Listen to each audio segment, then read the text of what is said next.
ഇംഗ്ലണ്ടിലെ പ്രശസ്തനായ എഴുത്തുകാരൻ സർ തോമസ് ഹാർട്ട്ലി, അദ്ദേഹം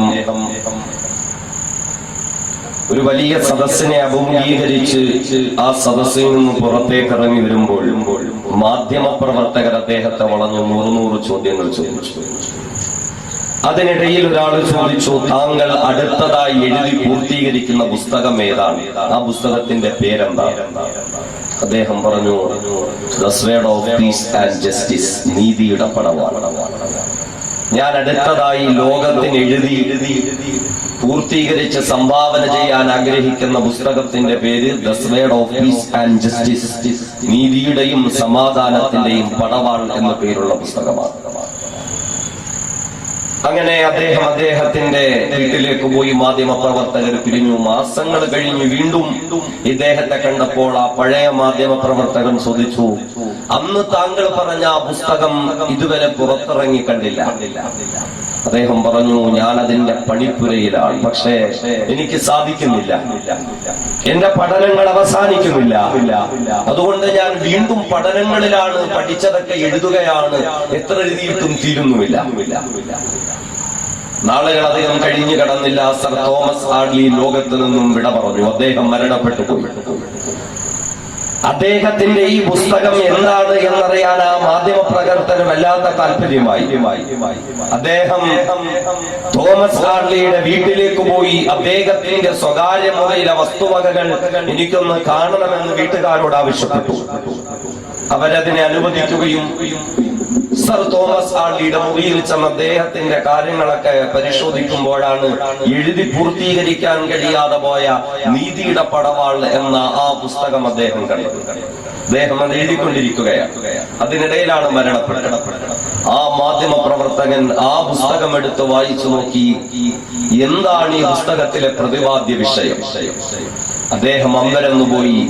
സർ തോമസ് ഹാർട്ട്ലി എന്ന ഇംഗ്ലണ്ടിലെ പേര് കേട്ട എഴുത്തുകാരൻ നീതിയുടെ പടവാൾ എന്ന പേരിൽ എഴുതുന്ന പുസ്തകത്തിലെ കഥാനായകൻ മറ്റാരുമല്ല, അത് മഹാനായ സയ്യിദുനാ ഉമറുൽ ഫാറൂഖ് റളിയല്ലാഹു അൻഹു ആയിരുന്നു.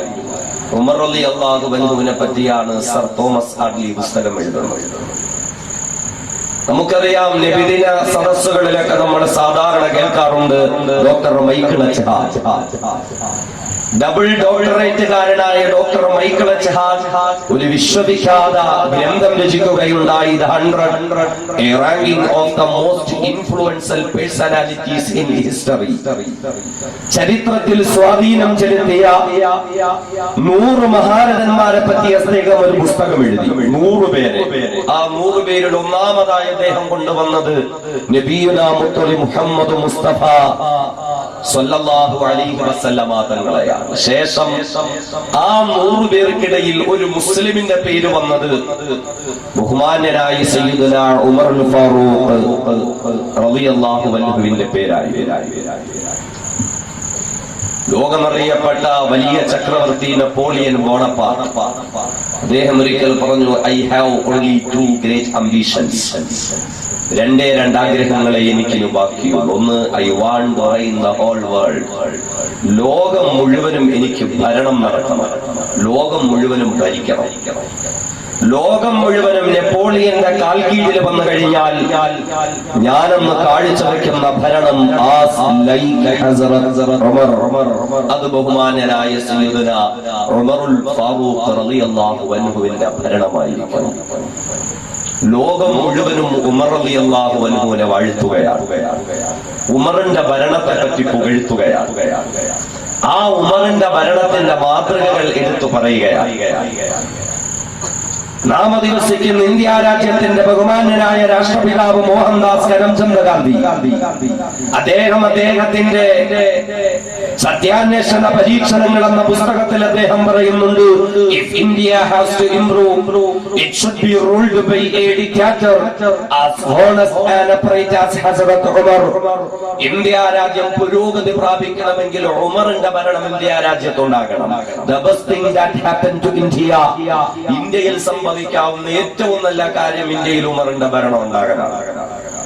ഗാന്ധിജിയുടെ ആഗ്രഹമാണ് ഇന്ത്യയിൽ ഉമറിന്റെ ഭരണം ഉണ്ടാകണം. നമ്മളൊന്ന് ചിന്തിക്കണം. ലോകമറിയപ്പെട്ട നേതാക്കന്മാരും എഴുത്തുകാരും ചക്രവർത്തിമാരും അഹിംസയുടെ വക്താക്കളുമൊക്കെ മക്കയുടെ മരുമണ്ണിൽ ജനിച്ചു വളർന്ന ഖത്താബിന്റെ മകനെ ഉമറിനെ മാതൃകയാക്കിയെങ്കിൽ, ആ ഉമറിനെ നീതിയുടെ പടവാളെന്ന് വിശേഷിപ്പിച്ചെങ്കിൽ, ആ ഉമർ ലോകത്തിന് നൽകിയ സംഭാവനകൾ എന്താണ്? ആ ഉമറിലൂടെ ലോകത്തിന് എന്ത് സന്ദേശമാണ് നൽകപ്പെട്ടത്? ആ ഉമർ ലോകത്ത് എപ്രകാരമാണ് ഒരു മഹാനായ വ്യക്തിത്വമായി മാറിയത്? നാം ഓരോരുത്തരും മനസ്സിലാക്കേണ്ട കാര്യമായി. ആരായിരുന്നു ഈ ഉമർ? ലോകം മുഴുവനും എന്ന് വാഴ്ത്തുന്ന ഈ ഉമർ ഒരു കാലത്ത് ആരായിരുന്നു?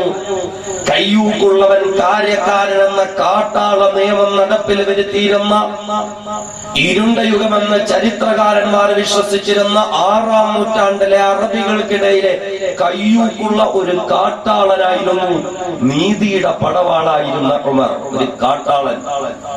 സ്നേഹം എന്തെന്നറിയില്ല, സമാധാനം എന്തെന്നറിയില്ല, മറ്റുള്ളവരെ വേദനിപ്പിക്കുന്നതിൽ ഹരം കണ്ടെത്തിയ ഒരാളെ ആളിസാക്കാതെ ഇങ്ങനെ ജീവിച്ചു പോയ ഒരാളായിരുന്നു ഖത്താബിന്റെ മകൻ ഉമർ.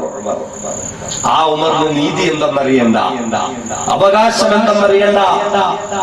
ഓരോ ദിവസവും രാവിലെ ഉമറിന്റെ പ്രിയപ്പെട്ട ഖത്താബ് 100 ഒട്ടകങ്ങളെയും കൊടുത്ത് ഉമറിനെ ഇതാ ഒട്ടകത്തെ മേയ്ക്കാൻ ബത്ഹായിന്റെ താഴ്വരയിലേക്ക് വിടുകയാ. രാവിലെ മുതൽ വൈകുന്നേരം വരെ ചുട്ടുപഴുത്ത് കിടക്കുന്ന മണൽത്തരികളെ അവഗണിച്ചുകൊണ്ട്, തലക്ക് മുകളിൽ തൂരിട്ട് നിൽക്കുന്ന സൂര്യനെ അവഗണിച്ചുകൊണ്ട് ചോര നീരാക്കി ഒട്ടകങ്ങളെ മേയിക്കുന്ന ഉമറുണ്ടല്ലോ, ആ ഉമർ വൈകുന്നേരം തന്റെ വീട്ടിലെ ഒട്ടകങ്ങളുമായി മടങ്ങി വരുമ്പോൾ ഉമറിന്റെ പ്രിയപ്പെട്ട ഫരാവായ ഖത്താബ് ഒട്ടകങ്ങളെ ഓരോന്നിനെയും എണ്ണി തൊഴുത്തിലേക്ക് കയറ്റുകയാ. അങ്ങനെ ഒട്ടകങ്ങളെ ഓരോന്നിനെയും എണ്ണി തൊഴുത്തിലേക്ക് കയറ്റി ഒട്ടകത്തിന്റെ തൊഴുത്തിന്റെ വാതിൽ താഴിട്ട് കൂട്ടുവിട്ട് ഉമറിന്റെ വാപ്പയായ ഖത്താബ് ഒട്ടകത്തെ അടിക്കുന്ന ചാട്ടവാറെടുത്ത് തന്റെ മകനായ ഉമറിനെ അടിക്കാൻ തുടങ്ങുകയാ. പൊട്ടിക്കരഞ്ഞ് നിലവിളിച്ചുകൊണ്ട് വരുന്ന ചെറുപ്പക്കാരൻ തന്റെ വാപ്പയോട് ചോദിക്കുമായിരുന്നു, പിതാവേ, താങ്കൾ ഇങ്ങനെ മർദ്ദിക്കുന്നതെന്തിന് പിതാവേ? താങ്കളുടെ വാക്ക് കേട്ട് ബത്ഹായിന്റെ താഴ്വരയിൽ പോയി ഒട്ടകത്തെ മേയിച്ചവനല്ലയോ ഞാൻ? ചോര നീരാക്കി കഷ്ടപ്പെട്ടവനല്ലയോ ഞാൻ? വൈകുന്നേരം വീട്ടിലേക്ക് ക്ഷീണിച്ചവശനായി വന്ന എന്നെ ആലിംഗനം ചെയ്ത് സ്വീകരിക്കേണ്ടതിന് പകരം എന്നെ ചാട്ടവാർ അടിക്കുന്നതെന്തിന് പിതാവേ? ഞാൻ എന്ത് കുറ്റമാ ചെയ്തത് എന്ന് തന്റെ പിതാവിനോട് പൊട്ടിക്കരഞ്ഞുകൊണ്ട് ഉമറെന്ന ചെറുപ്പക്കാരൻ ചോദിക്കുമ്പോൾ, ഉമറിന്റെ പിതാവായ ഖത്താബ് കയ്യിലിരുന്ന ചാട്ടവാറ് ദൂരത്തേക്ക് വലിച്ചെറിയുകയാ. ചാട്ടവാറ് ദൂരത്തേക്ക് വലിച്ചെറിഞ്ഞു തന്റെ 2 കൈകളും തന്റെ തലയിലേക്ക് വെച്ചിട്ട് ആ ഖത്താബ് പറയുമായിരുന്നു, എടാ ഉമറേ, മരമന്നരായ ഉമറേ, രാവിലെ 100 ഒട്ടകങ്ങളുമായി വീട്ടിൽ നിന്നിറങ്ങിപ്പോയവൻ വൈകുന്നേരം വീട്ടിലേക്ക് മടങ്ങി വന്നപ്പോൾ വെറും 98 ഒട്ടകങ്ങളേ ഉള്ളൂ. 2 ഒട്ടകങ്ങളെ പോലെ നല്ല രീതിയിൽ നോക്കാനറിയാത്ത മരമണ്ടനായ ഉമറേ, നീ ഒരിക്കലും നന്നാകില്ല ഉമറേ എന്ന് സ്വന്തം പിതാവ് തന്നെ ഉമറെന്ന ചെറുപ്പക്കാരനെ ആക്ഷേപിച്ചെങ്കിൽ, ഉമറെന്ന ചെറുപ്പക്കാരനെ ശപിച്ചിരുന്നെങ്കിൽ, എന്റെ പ്രിയപ്പെട്ട സഹോദരങ്ങളെ, ആ ഉമറല്ലയോ പിൽക്കാലത്ത് ലോകം മുഴുവനും മാതൃകയായ മഹാനായ ചക്രവർത്തിയായി മാറിയത്? അന്ന് മക്കയിലുള്ള ജനങ്ങളൊക്കെ പറഞ്ഞു നകർന്ന ഒരു രഹസ്യമുണ്ടായിരുന്നു. അത് ഖത്താബിന്റെ വീട്ടിലെ തൊഴുത്തിൽ കെട്ടിയ കഴുതയ്ക്ക് ബുദ്ധി വച്ചാലും ഖത്താബിന്റെ മകന് ഉമറിന് ബുദ്ധി വെക്കൂല. ആ ഉമർ വെറും പോക്കിരിയായിരുന്നു, ആ ഉമർ വെറും തെമ്മാടിയായിരുന്നു, ആ ഉമർ മനുഷ്യത്വം തൊട്ട് തിണ്ടിയിട്ടില്ലാത്ത ആളായിരുന്നു. ഇന്ന് പോലും അന്നത്തെ മനുഷ്യർ വിളിച്ചു പറഞ്ഞെങ്കിൽ അതേ ലോകം അവഗണിച്ച ആ ഉമറല്ലയോ, നാട്ടുകാർ അവഗണിച്ച ഉമറല്ലയോ, കൂട്ടുകാരും കുടുംബക്കാരും അവഗണിച്ച ഉമർ, സ്വന്തം പിതാവ് പോലും അവഗണിച്ച ഉമറല്ലയോ? പിൽക്കാലത്ത് ലോകത്തിന്റെ 4 മൂല സമഭാഗങ്ങളെയും മാതൃകാപരമായി ഭരണം നടത്തിയ മഹാനായ ചക്രവർത്തിയായ നീതിയുടെ പടവാളായ അഹിംസയുടെ വട്ടാത്തരുടെ മാതൃകാ പുരുഷനായ ബഹുമാനനായ സയ്യിദുനാ ഉമറുൽ ഫാറൂഖ് റളിയല്ലാഹു അൻഹു ആയത്. ഒരു കാലത്തെ തെമ്മാടിയായിരുന്നു ഉമർ. ആ ഉമറാണ് പിൽക്കാലത്ത് ലോകത്ത് അറിയപ്പെട്ട ഒരു മഹത് വ്യക്തിത്വത്തിന്റെ ഉടമയായത്. ഇതൊക്കെ എങ്ങനെ സംഭവിച്ചു? ഉമർ റളിയല്ലാഹു അൻഹുവിന്റെ ജീവിതത്തിലുണ്ടായ മാറ്റവും രാഷ്ട്രീയ രംഗത്ത് ഉമർ റളിയല്ലാഹു അൻഹു നൽകിയ സംഭാവനകളും ഒക്കെ വലിയ ചർച്ചാ വിഷയമാണ്. ഇൻഷാ അല്ലാഹ് നാം അറിയണം ഈ ഉമർ ആരായിരുന്നു. ഉമറിന്റെ ജോലി എന്താ? ഉമറങ്ങാനും ഒരു വഴിക്ക് വരുന്നു എന്നറിഞ്ഞാൽ ആ വഴിയിലൂടെ നടക്കാൻ ജനങ്ങൾ ഭയപ്പെട്ടിരുന്നു. അത്രത്തോളം പേടിയായിരുന്നു ഉമറിനെ. എല്ലാവരും ഉമറിനെ പേടിയാ. കാരണം ഉമറായിരുന്നു മക്കയിലെ ഏറ്റവും വലിയ നൊട്ടോറിയസ് ക്രിമിനൽ. അന്ന് മക്കയിലെ ഒരു നൊട്ടോറിയസ് ക്രിമിനൽ. മക്കയിലുള്ള ക്രിമിനലുകളുടെ പേരെടുത്താൽ ആദ്യം ഖത്താബിന്റെ മകൻ ഉമർ എന്ന പേര് വരുമായിരുന്നു. കൊട്ടേഷൻ ഗുണ്ടയായിരുന്നു ഉമർ. ലോക ചരിത്രത്തിലെ ഏറ്റവും വലിയ കൊട്ടേഷൻ ഏറ്റെടുത്ത ആളാണ്. നിസ്സാരക്കാരനൊന്നുമല്ല. ലോക ചരിത്രത്തിലെ ഏറ്റവും വലിയ കൊട്ടേഷൻ. ഒരു ദിവസം അബൂജഹലും അബൂലഹും അബൂ സുഫിയാനും ഉത്ബത്തും ശൈബത്തും അടങ്ങുന്ന സംഘം ഉമറിനെ സമീപിച്ചു. മക്കയിലെ ഏറ്റവും വലിയ രാഷ്ട്രീയ നേതാക്കന്മാരാണ്. ഇന്നത്തെ ഉമറിനൊരു കൊട്ടേഷൻ കൊടുത്താണ്. ഉമറെ, ഈ കൊട്ടേഷൻ ഏറ്റെടുത്ത് പൂർത്തീകരിച്ചാൽ 100 ചുമന്ന ഒട്ടകമാണ് നിനക്ക് സമ്മാനം. 100 ചുമന്ന ഒട്ടകം. നമുക്ക് ഇന്ന് കേൾക്കുമ്പോ അതിന്റെ മഹത്വം ചിലപ്പോ അറിയില്ല. അന്നത്തെ കാലത്ത് ഏതെങ്കിലും ഒരു വീട്ടിന്റെ മുന്നിൽ ഒരു ചുമന്ന ഒട്ടകത്തെ കെട്ടിയിട്ടിട്ടുണ്ടെങ്കിൽ, ഒരു ചുമന്ന ഒട്ടകത്തെ നിർത്തിയിട്ടുണ്ടെങ്കിൽ നമ്മുടെയൊക്കെ വീടിന്റെ കാർ പോർച്ചിൽ ഒരു BMW കാർ ഇങ്ങനെ പാർക്ക് ചെയ്യുന്നതിനേക്കാൾ ഗമയാണ്. വലിയ വിലയുയർന്ന ആഡംബര കാറുകൾ. ആ ഒരു കാറ് കിട്ടുന്നത് പോലെ ഒരു ചുമന്ന ഒട്ടകം അതിനകത്ത് ഇങ്ങനെ സഞ്ചരിക്കാന്നൊക്കെ പറഞ്ഞ അങ്ങനെ ലോക ചരിത്രത്തിലെ ഏറ്റവും വലിയ കൊട്ടേഷൻ 100 BMW കാർ തന്നേക്കാം. ഒരാളെ കൊല്ലണം. ഉമർ ചോദിച്ചു, ആരെയാണ് ഞാൻ കൊല്ലേണ്ടുന്നത്? വീരനായ വിജയേഷുവായ ആരെയും ഭയപ്പെടാത്ത ഖത്താബിന്റെ മകൻ ഉമർ. ആ ഉമർ ചോദിച്ചു, ആരുടെ തലയാ ഞാൻ അറുക്കേണ്ടുന്നത്? ഉടൻ തന്നെ മക്ക ഖുറൈശികളുടെ പ്രമുഖന്മാരായ നേതാക്കന്മാര് പറയുന്ന മറ്റാരുടെയുമല്ല, 40 വർഷം വരെ നമ്മുടെ ഇടയിൽ വിശ്വസ്തനെ പോലെ ജീവിച്ച, നമ്മുടെ സ്നേഹമെല്ലാം പിടിച്ചു വാങ്ങിയ നമ്മുടെ എന്ന നമ്മുടെ പ്രിയപ്പെട്ട കൂട്ടുകാരന്റെ മകനുണ്ടല്ലോ, മുഹമ്മദ് മുസ്തഫ സല്ലല്ലാഹു അലൈഹി വസല്ലമയുടെ തലയെറുക്കുക. മുഹമ്മദിന്റെ തലയെറുക്കണം ഉമറേ. മുഹമ്മദിന്റെ തലയെറുത്തുകൊണ്ട് ഉടവാളിൽ കുത്തി ഉയർത്തിപ്പിടിച്ചുകൊണ്ട് ഞങ്ങളുടെ സമക്ഷത്തിലേക്ക് വന്നാൽ ഉമറേ, 100 ചുമന്ന ഒട്ടകങ്ങളെ നിനക്കൊരൊക്കെ സമ്മാനമാണ് ഉമറേ. ഉമറും തന്നെ പുറപ്പെടുകയാണ്. തന്റെ കുതിരപ്പുറത്ത് ചാടിക്കേറി ഉടവാള് മൂടി ഉയർത്തിപ്പിടിച്ചുകൊണ്ട് ഖത്താബിന്റെ മകൻ ഉമർദാ യാത്രയാവുകയാ. അല്ലാഹുവിന്റെ ഹബീബിനെ അന്വേഷിച്ചു. ആ ഹബീബായ മുത്തിന്റെ തലയെറുക്കാൻ റസൂലുള്ളാഹിന്റെ തലയെറുത്ത് ഉമറിന്റെ മൂർച്ചയേറിയ വാളിന്റെ വായ്ത്തലയിൽ ആ തല കുത്തിയെടുത്തിട്ട് തന്റെ രാഷ്ട്രീയ നേതാക്കന്മാരുടെ മുന്നിൽ സമർപ്പിക്കാൻ ഖത്താബിന്റെ മകൻ ഉമർ ഇങ്ങനെ ശരവേഗത്തിൽ തന്റെ കുതിരപ്പുറത്ത് കയറി ഇങ്ങനെ യാത്ര ചെയ്യുമ്പോൾ പെട്ടെന്നതാ ഉമറിന്റെ ഒരു കൂട്ടുകാരനായ രഹസ്യമായി ഇസ്ലാമിലേക്ക് കടന്നു വന്ന ബഹുമാനനായ സഅദ് ഇബ്നു അബീ വഖാസ് റളിയല്ലാഹു അൻഹു എന്ന കൂട്ടുകാരൻ ഉമറിനെ കാണുകയാ. ഉടൻ തന്നെ സഅദ് ഇബ്നു അബീ വഖാസ് റളിയല്ലാഹു അൻഹുവിന് മനസ്സിലായി ഉമർ തന്റെ കുതിരപ്പുറത്ത് കയറി ഉടവാട് മൂടി ഉയർത്തിപ്പിടിച്ചുകൊണ്ട് വളരെ ഗൗരവമാനത്തോടുകൂടി യാത്ര ചെയ്യുന്നത് ഏതോ ഒരു തീരുമാനമെടുത്തുകൊണ്ട. ഉടൻ തന്നെ ഉമറിനെ തടഞ്ഞു നിർത്തിയിട്ട് കൂട്ടുകാരനായ സഅദ് ഇബ്നു അബീ വഖാസ് ചോദിച്ചു, ഉമറേ, അയ്ന തുരീദു യാ ഉമർ? അയ്ന തുരീദു യാ ഉമർ? ഉമറേ, എവിടേക്ക് പോകുന്നു ഉമറേ? ഉമറേ എവിടേക്ക് പോകുന്നു ഉമറേ? ഉടവാട് കൂടി ഉയർത്തിപ്പിടിച്ച് തന്റെ കുതിരപ്പുറത്ത് കയറി ഉമറേ ശരവേഗത്തിലെ എവിടേക്കാണ് യാത്ര ചെയ്യുന്നത് ഉമറേ? ഉടൻ തന്നെ ഉമർ തന്റെ കൂട്ടുകാരനോട് പറഞ്ഞു,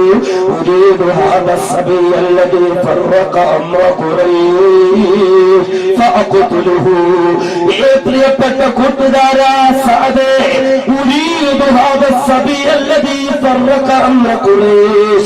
ഖുറൈശുകളുടെ വിശ്വാസമൊക്കെ അന്ധവിശ്വാസം എന്ന് പറഞ്ഞ, ആചാരങ്ങൾ അനാചാരങ്ങൾ എന്ന് പറഞ്ഞ, നേതാക്കന്മാർ സ്വേച്ഛാട് പണികളെന്ന് പറഞ്ഞ അബ്ദുള്ളയുടെ പുത്രനായ മുഹമ്മദ് ഉണ്ടല്ലോ, ആ മുഹമ്മദ് എന്ന ചെറുപ്പക്കാരനെ അന്വേഷിച്ച മുഹമ്മദിനെ കൊന്ന് കൊല വിളിക്കാൻ, മുഹമ്മദിനെ കൊല്ലുന്നതിന് വേണ്ടിയാണ് യാത്രയാകുന്ന സഅദേ. രഹസ്യമായി ഇസ്ലാമിലേക്ക് കടന്നു വന്ന സഅദ് ബിൻ അബീ വഖാസ് റളിയല്ലാഹു അൻഹു ഉമറിനോട് തിരിച്ചു ചോദിച്ചു, ഉമറേ വേണ്ട ഉമറേ, ഈ പണിക്ക് പോകണോ ഉമറേ? ഉമറേ നീ എങ്ങാനും മുഹമ്മദ് മുസ്തഫ സല്ലല്ലാഹു അലൈഹി വസല്ലമ തങ്ങളെ വേദനിപ്പിച്ചാൽ, ഹബീബായ മുത്തിനെ നീ എങ്ങാനും ഒന്ന് മുഴുവേൽപ്പിച്ചാൽ, ആ പ്രിയപ്പെട്ട പ്രവാചകരെ നീ ഉപദ്രവിച്ചാൽ, ആ പ്രിയപ്പെട്ട റസൂലിനെ നീ കൊലപ്പെടുത്തിയാൽ, ഉമറേ റസൂലുള്ളാഹിന്റെ കുടുംബക്കാര്, അബ്ദു മനാഫിന്റെ കുടുംബക്കാര്, ഹാശിം കുടുംബക്കാര് നിന്നെ വെറുതെ വിടുമെന്ന് തോന്നുന്നുണ്ടോ ഉമറേ? ഈ ഭൂമിയിനോട് സ്വൈരവിഹാരം നടത്താൻ അവരെ വെറുതെ വിടുമെന്ന് തോന്നുന്നുണ്ടോ ഉമറേ? അതുകൊണ്ട് വേണ്ട ഉമറേ, നമുക്ക് ഈ കൊട്ടേഷൻ വേണ്ട ഉമറേ. ഉമറിനെ സഹിക്കുന്നില്ല, ഉമറിനെ ഭയപ്പെടുത്തുന്നു, ഉമറിനെ പിന്തിരിപ്പിക്കുന്നു, ഉമറുടെ കൊട്ടേഷനിൽ അതേ ഉപേക്ഷിക്കാൻ ഉമറിനോട് പറയുന്നു. എങ്കിലാദ്യം നിന്റെ തല തന്നെ ഇറക്കാം. നീയും മുഹമ്മദിന്റെ പക്ഷം ചേർന്നില്ലേ, നീയും ഇസ്ലാമിന്റെ പക്ഷം ചേർന്നില്ലേ, എങ്കിൽ നിന്റെ തല തന്നെ ഞാൻ ഒറുക്കട്ടെ സഅദേ എന്ന് പറഞ്ഞുകൊണ്ട് റളിയല്ലാഹു അൻഹു തന്റെ കൂട്ടുകാരന്റെ തലയെറുക്കാൻ ചാടി ഇറങ്ങുകയാ. സഅദ് റളിയല്ലാഹു അൻഹു ഉടൻ തന്നെ ഉമറിനോട് ചോദിച്ച, ഉമറേ മുസ്ലിമുകളോട് ഇത്ര വെറുപ്പാണ് ഉമറേ, ഇസ്ലാമിനോട് ഇത്ര വെറുപ്പാണ് ഉമറേ, ഈ വർഗീയത എന്തിനാ ഉമറേ? ഉമർ പറഞ്ഞു, സഅദേ ആര് മുസ്ലിമായാലും ഉമർ കൊല്ലും സഅദേ, ആര് ഇസ്ലാമിലേക്ക് പോയാലും ഉമരവരെ വകവരുത്തും സഅദേ. സഅദേ വിട്ടുവീഴ്ചയില്ല, വിട്ടുവീഴ്ചയില്ല. ഉടൻ തന്നെ കൂട്ടുകാരനായ സഅദ് ബിൻ അബീ വഖാസ് റളിയല്ലാഹു അൻഹു ഉമർ ഇബ്നുൽ ഖത്താബിനോട് പറയുന്നു, ഉമറേ എങ്കിലും ഉമറേ നീ എന്റെ തലയല്ല അറുക്കേണ്ടത് ഉമറേ, എങ്കിലും ഉമറേ മുഹമ്മദ് മുസ്തഫാന്റെ തലയല്ല അറുക്കേണ്ടത് ഉമറേ. അഫലാ തർജിഉ ഇലാ അഹ്ലിക ഫഖവ്വിം അംറഹും യാ ഉമർ. ഉമറേ എങ്കിലും നീ ആദ്യം പോകേണ്ടത് നിന്റെ വീട്ടിലേക്ക് ഉമറേ, വീട്ടിലേക്ക് മടങ്ങി പോവുക ഉമറേ. ഫഖവ്വിം അംറഹും, ആദ്യം വീട്ടുകാരെ നന്നാക്കുക ഉമറേ, എന്നിട്ട് നീ ബാക്കിയുള്ളവരുടെ മുഖ്യത്ത് കയറൂ. ഉമർ ഇബ്നുൽ ഖത്താബ് അന്തരം പോകുകയാ. എന്താ സഅദേ നീ പറയുന്നത്? മുസ്ലിമുകളെയൊക്കെ വകവരുത്തുന്നെങ്കിൽ ആദ്യം എന്റെ വീട്ടിലേക്ക് പോകാൻ, എന്റെ വീട്ടിലാരാ ഇസ്ലാമിലേക്ക് പോയത്? എന്റെ വീട്ടിൽ നിന്നും ആരാ മുസ്ലിമായത്? ഉമർ ഇബ്നുൽ ഖത്താബ് ചോദിക്കുമ്പോൾ സഅദ് ബിൻ അബീ വഖാസ് റളിയല്ലാഹു അൻഹു മറുപടി അരുളുന്നു, ഉമറേ നിന്റെ പ്രിയപ്പെട്ട സഹോദരിയായ ഫാത്തിമ മുസ്ലിമായി ഉമറേ. മുസ്ലിമായാൽ ആരെയും നീ വകവരുത്തു, ആരെയും ഞാൻ വകവരുത്തു. എങ്കിൽ ഉമറേ ആദ്യം നീ നിന്റെ വീട്ടിലേക്ക് പോകും, വീട്ടുകാരെ നന്നാക്കിയിട്ടാ, വീട്ടുകാരെ നന്നാക്കിയിട്ടാ. അതെന്താ നിന്റെ വീട്ടുകാർക്ക് എന്താ കുഴപ്പം? സഅദ് ബിൻ അബീ വഖാസ് റളിയല്ലാഹു അൻഹു പറഞ്ഞു, ഉമറേ നിന്റെ സ്വന്തം സഹോദരി ഫാത്തിമ മുസ്ലിമായി, ആദ്യം പോയി അവളെ കാര്യം നോക്ക്, എന്നിട്ട് ഇന്ന് ബാക്കിയുള്ളവരുടെ മക്കിട്ട് കയറാൻ. സഹിച്ചില്ല ഉമറിന്, സഹിച്ചില്ല ഉമറിന്. ഒരു ഭാഗത്ത് മുഹമ്മദ് സല്ലല്ലാഹു അലൈഹി വസല്ലം എന്ന മുസ്ലിമുകളുടെ നേതാവിന്റെ തലയിറക്കാൻ കൊട്ടേഷൻ എടുത്തുകൊണ്ട് ഉമർ പോകുമ്പോൾ ഉമറിന്റെ സഹോദരി ഇസ്ലാമിലോ, ഉമറിന്റെ സഹോദരി മുസ്ലിമായോ? ഉമറിന് സഹിച്ചില്ല. ഉമർ പിന്നെ നേരെ പോയത് സഹോദരിയുടെ വീട്ടിലേക്കാണ്. അത്ര വർഗീയ ചിന്താഗതിയായിരുന്നു ഉമറിന്. മുസ്ലിമായതിന്റെ പേരിൽ സ്വന്തം പെങ്ങളെ കൊല്ലാൻ പോയ ആൾ. ഉമർ റളിയല്ലാഹു അൻഹു നേരെ പോയി തന്റെ സഹോദരി ഫാത്തിമ റളിയല്ലാഹു അൻഹയുടെ വീട്ടിലേക്ക്. ഉമർ റളിയല്ലാഹു അൻഹു വീട്ടിലേക്ക് ചെല്ലുമ്പോൾ ആ വീടിന്റെ വാതിൽ അടച്ചിട്ടിരിക്കുകയാണ്. ഉമർ റളിയല്ലാഹു അൻഹു പുറത്തു വന്ന് നിന്ന് കതകിൽ ഇങ്ങനെ തട്ടി, ഇഫ്തഹി യാ ഫാത്തിമ, ഇഫ്തഹി യാ ഫാത്തിമ, എടി ഫാത്തിമ കതക് തുറക്കു ഫാത്തിമ, കതക് തുറക്കു ഫാത്തിമ. ഇങ്ങനെ ശക്തിയായി കതകിൽ ഇങ്ങനെ തട്ടുക. കഥ ഇങ്ങനെ അകത്തുനിന്ന് പൂട്ടിയിട്ടുണ്ട്. ഇങ്ങനെ കഥകിൽ തട്ടി വിളിക്കുമ്പോൾ അകത്തുനിന്ന് എന്തോ ഒരു ചെറിയ സംസാരം അങ്ങോട്ടോടൊക്കെ സംസാരിക്കുന്ന ഒരു ശബ്ദം കേൾക്കുന്നുണ്ട്. കുറച്ചു നേരം വെയിറ്റ് ചെയ്തു. എന്താ കാര്യം? ഇസ്ലാമിന് തികച്ചും പ്രതികൂലമായ ഒരു കാലാവസ്ഥയിൽ ഉമറുൽ ഫാറൂഖ് റളിയല്ലാഹു അൻഹുവിന്റെ സഹോദരി ഫാത്തിമ റളിയല്ലാഹു അൻഹയും ഭർത്താവായ സഈദ് റളിയല്ലാഹു അൻഹും വീടിന്റെ കതകൊക്കെ അടച്ചിട്ട് വീട്ടിനകത്തിരുന്ന് ഖുർആൻ ഓതി പഠിച്ചുകൊണ്ടിരിക്കുക. നമുക്കൊന്നും ചിലപ്പോ അത് പറഞ്ഞാൽ മനസ്സിലാവില്ല. വീട്ടിലിരുന്ന് ഖുർആൻ ഓതി പഠിച്ചുകൊണ്ടിരിക്കുക. രണ്ടുപേർക്കും ഖുർആൻ പഠിപ്പിച്ചു കൊടുക്കുന്നതിന് വേണ്ടി ഖബ്ബാബ് റളിയല്ലാഹു അൻഹു എന്നൊരു സഹാബി വീട്ടിലുണ്ട്. ആ സഹാബി വന്ന് ട്യൂഷൻ എടുത്തു കൊടുക്കുക, ഖുർആൻ എങ്ങനെ ഓതണമെന്ന്. അത് പഠിച്ചുകൊണ്ടിരിക്കുക കഥ അടച്ചിട്ട്. നമ്മളെ കാണേ സമയം ഖുർആൻ ഓതുന്ന സമയത്ത് കഥകൾ അടച്ചിട്ടിരുന്ന് ചന്ദനമഴ കണ്ടോണ്ടിരിക്കും, നമ്മള് സീരിയല് കണ്ടോണ്ടിരിക്കും. നമുക്കിപ്പോ ഖുർആനുമായിട്ട് ബന്ധമില്ല, ഖുർആൻ ഓതാൻ താല്പര്യമില്ല, ഖുർആൻ പഠിക്കാൻ താല്പര്യമില്ല, ഖുർആൻ അനുസരിച്ച് ജീവിക്കാൻ താല്പര്യമില്ല. ഉമർ റളിയല്ലാഹു അൻഹുവിന്റെ സഹോദരിയും ഭർത്താവും വീട്ടിൽ നിന്ന് ഖുർആൻ പഠിക്കുന്നു. ഈ സമയത്താണ് ഫാത്തിമ കതക് തുറക്കടി. ഉമറിന്റെ ശബ്ദം കേട്ടപ്പോഴേ മനസ്സിലായി ഇത് കാര്യമൊക്കെ അറിഞ്ഞിട്ട് വന്നതാണ്. ഖുർആൻ പഠിപ്പിച്ചുകൊണ്ടിരുന്ന ഉസ്താദ് പതുക്കെ ഖുർആൻ അങ്ങ് താഴെ വെച്ചു. എഴുന്നേറ്റ് ഒറ്റ ഓട്ടം അടുക്കളയിലോട്ട്. കാരണം കഥ ഒക്കെ തുറന്നു നോക്കുമ്പോ ഉമർ ചോദിക്കും, നീ എന്താണ് അവിടെ? ആദ്യം എന്നോട് ചോദിക്കും, നീ എന്താ ഇവിടെ? ഞാൻ ഖുർആൻ പഠിപ്പിക്കാൻ വന്നതാ എന്നെങ്ങാണം പറഞ്ഞാൽ ആദ്യം ഉമർ എന്നെ അച്ചാറിടും, എന്നിട്ടേ ബാക്കി കാര്യത്തിലേക്ക് കടക്കുള്ളൂ. ഇത് എഴുന്നേറ്റ് ഒറ്റ ഓട്ടം അടുക്കള സൈഡിലോട്ട്. അവിടെ എവിടെയോ ഏതോ പാത്രത്തിനകത്ത് മിണ്ടാതിരുന്നു. രണ്ടാമത് ഉമർ കഥകിൽ തട്ടി, ഇഫ്തഹിയാ ഫാത്തിമ, ഫാത്തിമ കഥ തുറക്ക്. ഉമറ തട്ടുന്നേ, കഥ തുറക്കണം. 2 പ്രാവശ്യമൊക്കെ തട്ടുള്ളൂ. മൂന്നാമതൊക്കെ ചവിട്ടി പൊളിച്ചിട്ട് അകത്ത് വരൽ ആ സ്വഭാവം. ഫാത്തിമ റളിയല്ലാഹു അൻഹ പോയി കഥ തുറന്നു. ഉമർ റളിയല്ലാഹു അൻഹു അകത്തേക്ക് കയറിയിട്ട് ആദ്യം തന്നെ ഫാത്തിമയോട് ചോദിച്ചു, ഫാത്തിമ മുസ്ലിമായോ? ചോദ്യവും അടിയെല്ലാം ഒന്നിച്ച. മറുപടിക്കൊന്നും കാത്തു നിൽക്കൂല. എടി ഫാത്തിമ നീ മുസ്ലിമായോ എന്ന് ചോദിച്ചുകൊണ്ട് ഉമർ റളിയല്ലാഹു അൻഹു തന്റെ സഹോദരിയെ അടിച്ചു. അടികൊണ്ട് മഹദി അവர்கள் താഴെ വീണു. ഭാര്യ അടിക്കുന്നത് കണ്ട് ഭർത്താവ് ഉമർ റളിയല്ലാഹുവിന്റെ അളിയൻ വന്നു ചോദിക്കാൻ. അളിയനൊന്നോട്ടല്ല, അളിയനും കൊടുത്തു അടി. പിന്നെ അവിടെ ഒരു അടിയുടെ പൊടിപ്പൂരവാ. ഉമറമ്മ ശക്തനായ മല്ലനായ ആചാരബാഹുവായ മനുഷ്യന്റെ മുന്നിൽ ഇവർ രണ്ടുപേരും എന്ത് ചെയ്യാൻ? ഉമർ റളിയല്ലാഹു കയ്യിൽ കിട്ടിയതൊക്കെ എടുത്തിങ്ങനെ അടിച്ചു. അവരെ കയ്യിൽ കിട്ടിയതൊക്കെ കൊണ്ട് അവരെ ഇങ്ങനെ അടിച്ചു. ഉമർ റളിയല്ലാഹു അൻഹുവിന്റെ വാളുകൊണ്ട് ശരീരത്തിൽ കുത്തി മുറിവേൽപ്പിച്ചു.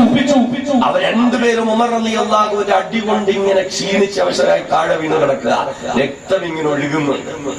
ഉമർ റളിയല്ലാഹു അൻഹുവിനാണ് മറ്റൊരു കൈയുടെ തരിപ്പ് തീരുന്നില്ല. ഇങ്ങനെ നിക്കുക, കലിപ്പ് തീരാതെ ഇങ്ങനെ നിക്കുക. എഴുന്നേറ്റ് നിന്നെങ്കിൽ ഒന്നുകൂടി കൊടുക്കാം. അത്ര ദേഷ്യത്തിലാ ഉമർ റളിയല്ലാഹു അൻഹു നിൽക്കുന്നത്. ഈ സമയത്താണ് ഉമർ കാണുന്നത് ഉസ്താദ് താഴെ വെച്ചിട്ട് പോയ ഖുർആൻ. ഇതാണല്ലേ ഖുർആൻ? ഇതാണ് മുഹമ്മദ് ഇവരെയൊക്കെ പഠിപ്പിക്കുന്നത്. ഇത് പഠിച്ചിട്ടാ ഇവരൊക്കെ ഇങ്ങനെ ആവുന്നത്. ഇതിപ്പോ എന്താ സംഭവം എന്നറിയണമല്ലോ, ഇതെന്താ സാധനം എന്നറിയണമല്ലോ. ബഹുമാനരായ ഉമർ റളിയല്ലാഹു അൻഹു അവിടെ കിടക്കുന്ന ഖുർആൻ എടുക്കാനിരുന്നുമ്പോൾ പെട്ടെന്ന് തന്നെ ഉമർ റളിയല്ലാഹു അൻഹുവിന്റെ പ്രിയപ്പെട്ട സഹോദരിയായ ഫാത്തിമ റളിയല്ലാഹു അൻഹ ഖുർആൻ എടുത്ത് തന്റെ മാറോട് വെച്ച് പിടിച്ചു. ഉമർ പറഞ്ഞു, ഫാത്തിമ أعطني هذه الصحيفة يا فاطمة ഫാത്തിമ അതും തരൂ ഫാത്തിമ മര്യാദക്കതിന് തരൂ ഫാത്തിമ ഞാനൊന്ന് വായിച്ച നോക്കട്ടെ ഫാത്തിമ ഉടൻ തന്നെ ഫാത്തിമ റളിയല്ലാഹു അൻഹ പറഞ്ഞു ഉമറേ നീ ദേഷ്യത്തിലാണ് ഉമറേ നീ ഭ്രാന്ത് പിടിച്ച മനസ്സുമായി വന്ന് നിൽക്കുന്നു ഉമറേ നിന്റെ കയ്യിലേക്ക് ഞാനിത് തരില്ല ഉമറേ ഇന്നക നജസുൻ വ ഇന്നഹാ ത്വാഹിറുൻ ലാ യമസ്സുഹാ ഇല്ലാ മുതഹ്ഹിറുൻ ഉമറേ ഇന്നക നജസുൻ ഉമറേ നീ അശുദ്ധിക്കാരനാണ് ഉമറേ നീ അശുദ്ധനാണ് വ ഇന്നഹാ ത്വാഹിറുൻ ഈ ഖുർആൻ പരിശുദ്ധമാണ് ഖുർആൻ പരിശുദ്ധമാണ് ലാ യമസ്സുഹാ ഇല്ലാ മുതഹ്ഹിറുൻ അങ്ങനെ മനസ്സ് ശാന്തമല്ലാതെ ശുദ്ധിയില്ലാതെ നിൽക്കുന്നവരെ ഇത് തൊടാൻ ഞാൻ സമ്മതിക്കില്ല ഉമർ റളിയല്ലാഹു അൻഹു പറഞ്ഞു ഫാത്തിമ ഞാനതൊന്ന് നോക്കട്ടെ ഫാത്തിമ ഞാനതൊന്ന് വായിക്കട്ടെ ഫാത്തിമ റളിയല്ലാഹു അൻഹു കൊടുക്കാൻ തയ്യാറല്ല ഉമറിന് അതിലുള്ള ബന്ധം അറിയാൻ വല്ലാത്ത ജിജ്ഞാസയാ ഉമർ ചോദിച്ചു ഫാത്തിമ ഞാൻ എന്ത് ചെയ്താലും നീ അതെനിക്ക് തരും ഫാത്തിമ റളിയല്ലാഹു അൻഹ മറുപടി അരുളി ഉമറേ നീ പോയി കുളിച്ചു ശുദ്ധിയായി സമചിത്തതയോടുകൂടി സമാധാനത്തോടുകൂടി മടങ്ങി വരിക ഉമറേ വീട്ടിലേക്ക് കാട്ടാളനെ പോലെ കടന്നു വന്ന ഉമറേ തന്റെ സഹോദരിയെയും ഭർത്താവിനെയും കൊന്നാൽ തീരാത്ത അരിശവുമായി വന്ന ഉമറതാ സമാധാനത്തോടുകൂടി മടങ്ങിപ്പോകുകയാ കാരണം ഉമറിന് അറിയണം എന്താണ് ഈ ഖുർആനെന്ന് എന്താണ് ഈ ഖുർആൻ പറയുന്നതെന്ന് എന്ത് സന്ദേശമാണ് മുഹമ്മദ് നൽകുന്നതെന്ന് ഉമർ പോകുകയാ ഉമർ കുളിച്ചു ശുദ്ധിയായി ശുഭവസ്ത്രധാരിയായി സുഗന്ധം പൂശി സമചിത്തതയോടുകൂടി സമാധാന ഭാവത്തോടുകൂടി പ്രിയപ്പെട്ട സഹോദരിയുടെ വീട്ടിലേക്ക് മടങ്ങി വന്നു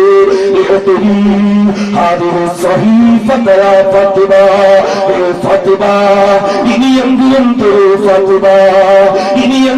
തരൂ ഫാത്തിമ റളിയല്ലാഹു അൻഹ ഉമറിന്റെ കയ്യിലേക്ക് വിശുദ്ധ ഖുർആൻ എഴുതിയ കടലാസ് കൊടുത്തു എഴുത്തും വായനയും അറിയാമായിരുന്ന ഉമർ ഇബ്നു ഖത്താബ് റളിയല്ലാഹു അൻഹു തന്റെ കയ്യിലേക്ക് കിട്ടിയ വിശുദ്ധ ഖുർആന്റെ പ്രതിയുണ്ടല്ലോ ഉമർ അതിങ്ങനെ വായിക്കാൻ തുടങ്ങുകയാ ബിസ്മില്ലാഹിർ റഹ്മാനിർ റഹീം ത്വാഹ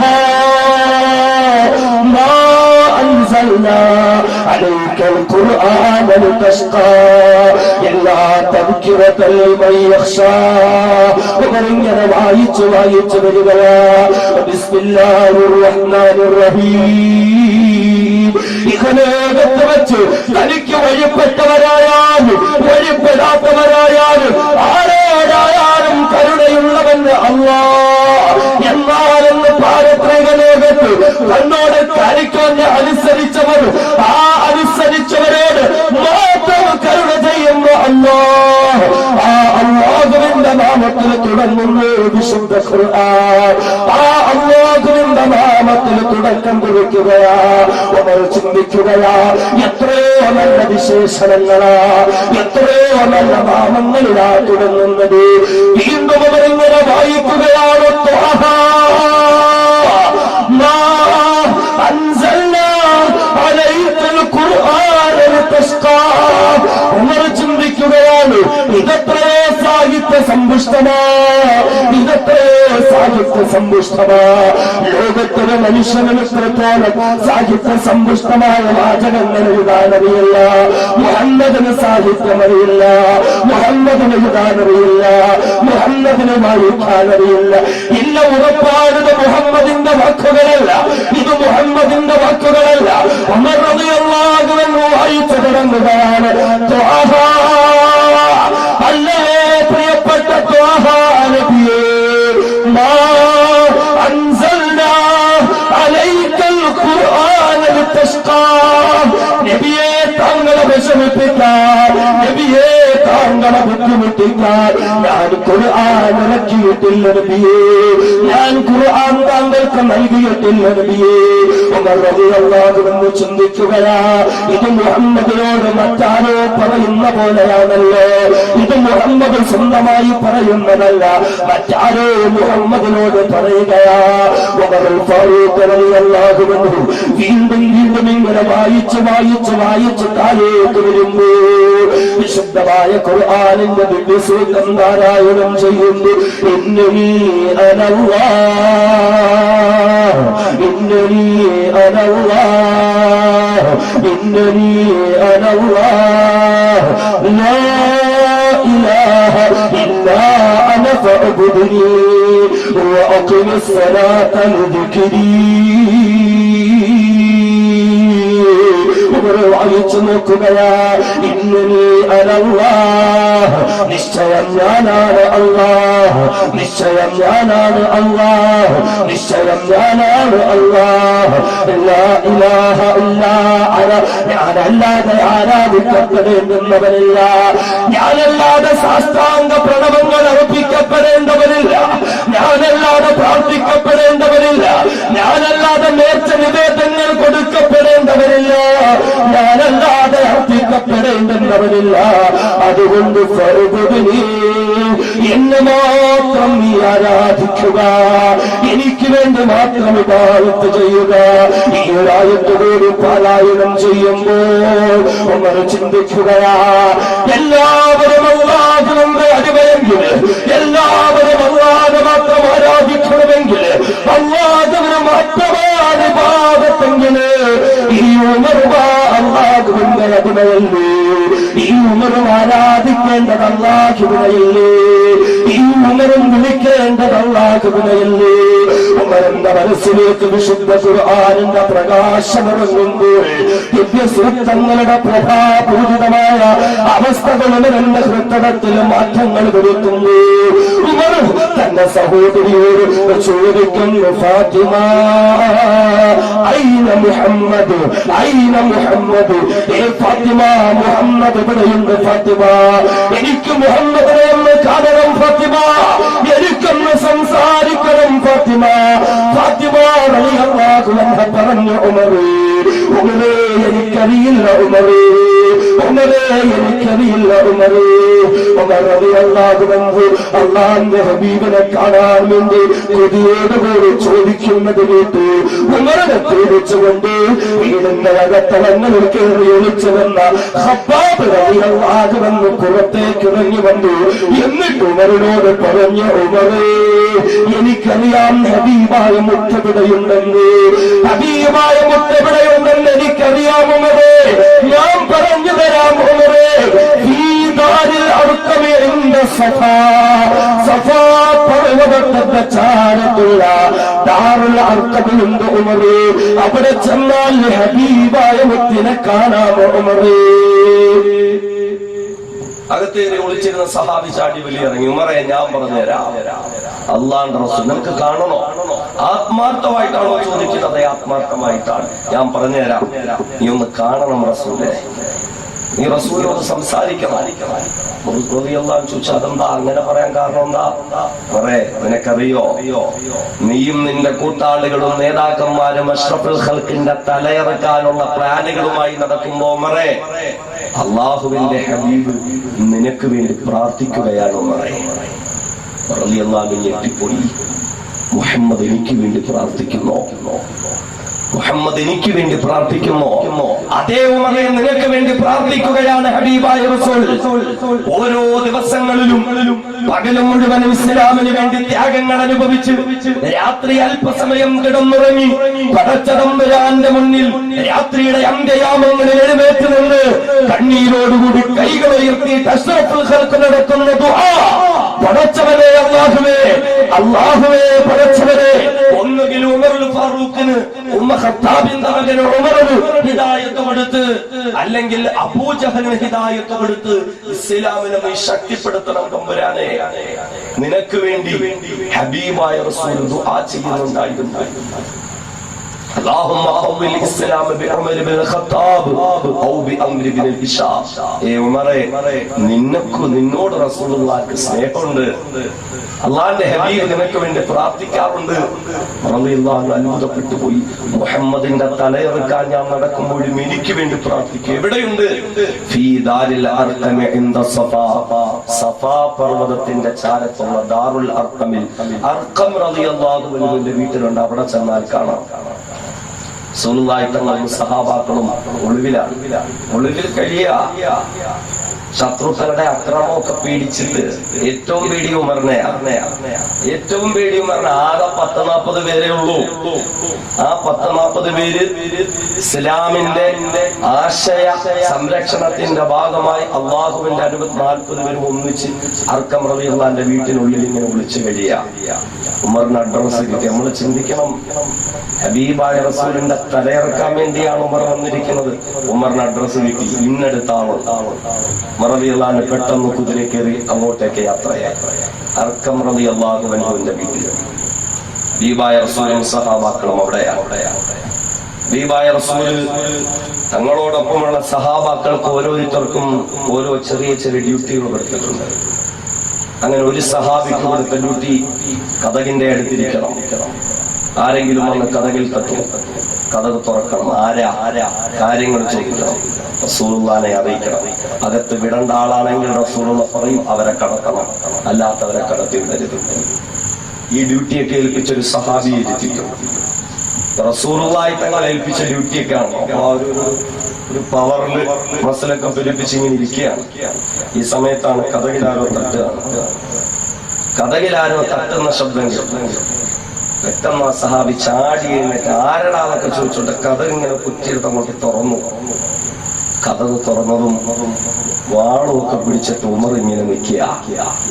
തുറന്ന കതക് പെട്ടെന്ന് അടച്ചു കുറ്റിയിട്ടു. പടച്ചവരെ, ഉമർ അറിഞ്ഞോ ഞങ്ങളൊക്കെ ഇവിടെ ഉണ്ടെന്ന്. നേരെ റസൂലുള്ളാഹിന്റെ അടുക്കലേക്ക് ഓടി, നബിയേ ഉമർ വന്നിട്ടുണ്ട്. ഉമറെന്ന് കേട്ടതും അവിടെ ഇരുന്ന പല സഹാബാക്കൾ മറയ്ക്കാൻ തുടങ്ങി. നിസ്സാര ആളൊന്നുമല്ല. റസൂലുള്ള പറഞ്ഞിരുപ്പ എന്താ കുഴപ്പം? ഉമർ വരുമെന്ന് എനിക്കറിയാം. ഉമർ വരട്ടെ അകത്തോട്ട്, കുഴപ്പമൊന്നുമില്ല, അതുറക്കാം നമുക്ക്.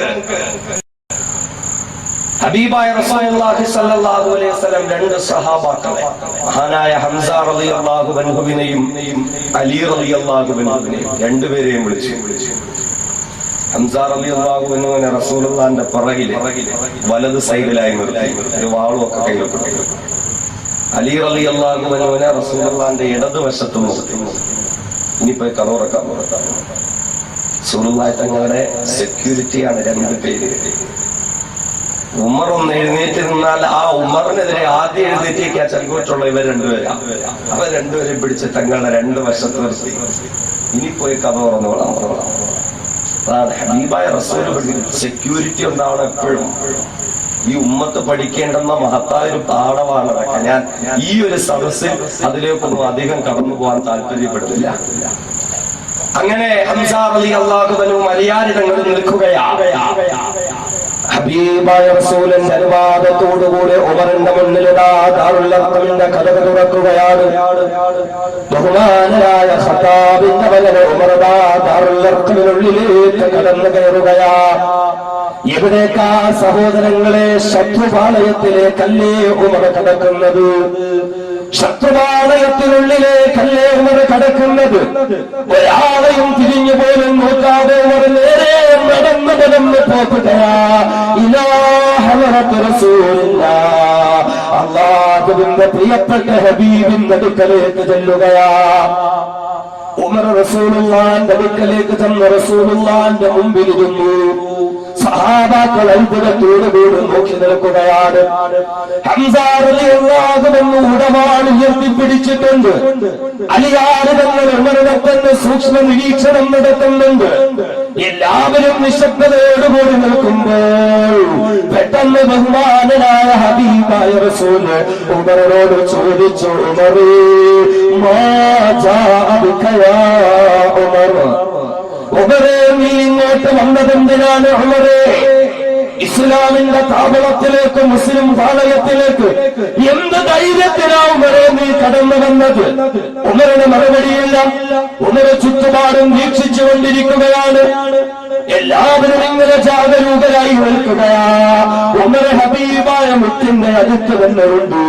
ഉമറിന്റെ കയ്യിലേ കുറിച്ചേറിയ വാളമുണ്ട്.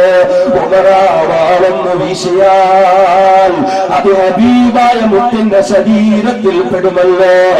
രണ്ടാമത് വീണ്ടും അല്ലാന്റെ ഹബീബ് ചോദിച്ചു, ഉമർ മാ ജാഅബികയാ ഉമർ, ഉമറേ വന്നതെന്തിനാ ഉമറേ, ഉമറേ വന്നതെന്തിനാ ഉമറേ? അപ്പോഴും ഉമറുടെ മറുപടിയില്ല. ബഹുമാന്യനായ അലി റളിയല്ലാഹു അൻഹു ഉമറിന്റെ മേലെ ചാടുന്നതിന് കാത്തു നിൽക്കുകയാണ്. ഹംസ റളിയല്ലാഹു അൻഹു കാത്തു നിൽക്കുകയാ. ഉമർ നിശബ്ദരായിരിക്കുമ്പോൾ മൂന്നാമത് ഹബീബായ റസൂൽ വഅഖദ ബിഹുജ്സതിഹി ثم جذب إليه جذبا شديدا. അല്ലാഹുവിന്റെ റസൂൽ പെട്ടെന്ന് ഉമറിന്റെ അരക്കത്തിലേക്ക് കയറി പിടിക്കുകയാ. ഉമറിനെ തന്നിലേക്ക് വലിച്ചെടുക്കുകയാ. എന്നിട്ട് വില്ലാളി വീരനായ വിജയശ്വായ ശക്തരായ മല്ലരായ ഉമറിനെ തന്റെ ശരീരത്തോട് അടച്ചു പിടിച്ചുകൊണ്ട് ഹബീബായ റസൂൽ വീണ്ടും ചോദിച്ചു, ഉമറേ മാ ജാഅബികയാ ഉമർ, മാ ജാഅബികയാ ഉമർ, മാ ജാഅബികയാ ഉമർ? ഉമറേ എന്തിനു വന്നു ഉമറേ? ഏത് ലക്ഷ്യവുമായിട്ട് ഇവിടെ വന്നു ഉമറേ? എന്ത് താല്പര്യത്തിൽ നീ ഇങ്ങോട്ട് വന്നു ഉമറേ? പെട്ടെന്ന് പറഞ്ഞ നാവ് ചലിപ്പിക്കുകയാ. ഉമരെന്തിനാണ് ഇങ്ങോട്ട് വന്നതെന്ന് ചോദിച്ചപ്പോൾ പെട്ടെന്ന് ഉമർ ഫാറൂഖ് മറുപടി പറയുകയാ, യുമിനു ബില്ലാഹി വറസൂലിഹി, അല്ലാഹുവും അവന്റെ ദൂതകളും വിശ്വസിക്കുന്നതിന് വേണ്ടിയാ, മുസ്ലിമാകാൻ വേണ്ടിയാ ഉമർ വന്നത്, ഇസ്ലാമിനെ സ്വീകരിക്കാൻ വേണ്ടിയാ ഉമർ വന്നത്. അല്പം മുമ്പ് മക്ക ഖുറൈശികളായ രാഷ്ട്രീയ നേതാക്കന്മാരിൽ നിന്ന് ഏതൊരു ഹബീബിന്റെ തലയെടുക്കാൻ കൊട്ടേഷനും വാങ്ങിക്കൊണ്ടാണ് ഉമർ വന്നത്. ആ ഉമർ റസൂലുള്ളാഹിന്റെ കൈപിടിച്ച് പ്രഖ്യാപിക്കുകയാ, അഷ്ഹദു അല്ലാ ഇലാഹ ഇല്ലല്ലാഹ് വഅഷ്ഹദു അന്നക റസൂലുള്ളാഹ്. ഉമർ കലിമത്തു തൗഹീദ് ഉച്ചരിക്കുകയാണ്. ഷഹാദത്ത് കലിമ ഉച്ചരിച്ചു ഉമർ ഇസ്ലാമിലേക്ക് കടക്കുകയാണ്. സഹാബാക്കൾ സന്തോഷത്തോടെ തക്ബീർ മുഴക്കുകയാ. അല്ലാഹു അക്ബർ, അല്ലാഹു അക്ബർ, അല്ലാഹു അക്ബർ, ലാ ഇലാഹ ഇല്ലല്ലാഹു, അല്ലാഹു അക്ബർ. സഹാബാക്കൾ സന്തോഷത്തോടെ തക്ബീർ മുഴക്കുകയാ. ഉമറിന്റെ മേൽ മൂർച്ചയേറിയ വാളുമായി ചാടി വീഴുന്നതിന് കാത്തുനിന്ന ഹംസ റളിയല്ലാഹു അൻഹു തന്റെ വാല് വലിച്ചെറിഞ്ഞിട്ട് ഓടിച്ചെന്ന് ഉമറിനെ കെട്ടിപ്പിടിക്കുകയാ. സഹാബാക്കൾ ഓരോരുത്തരും ഉമറിനെ ആലിംഗനം ചെയ്യുകയാ. ഉമർ ഇസ്ലാമിലേക്ക് വന്നതുകൊണ്ട് ഓരോരുത്തരും തക്ബീർ ചൊല്ലിക്കൊണ്ട് സന്തോഷം പ്രകടിപ്പിക്കുകയാ.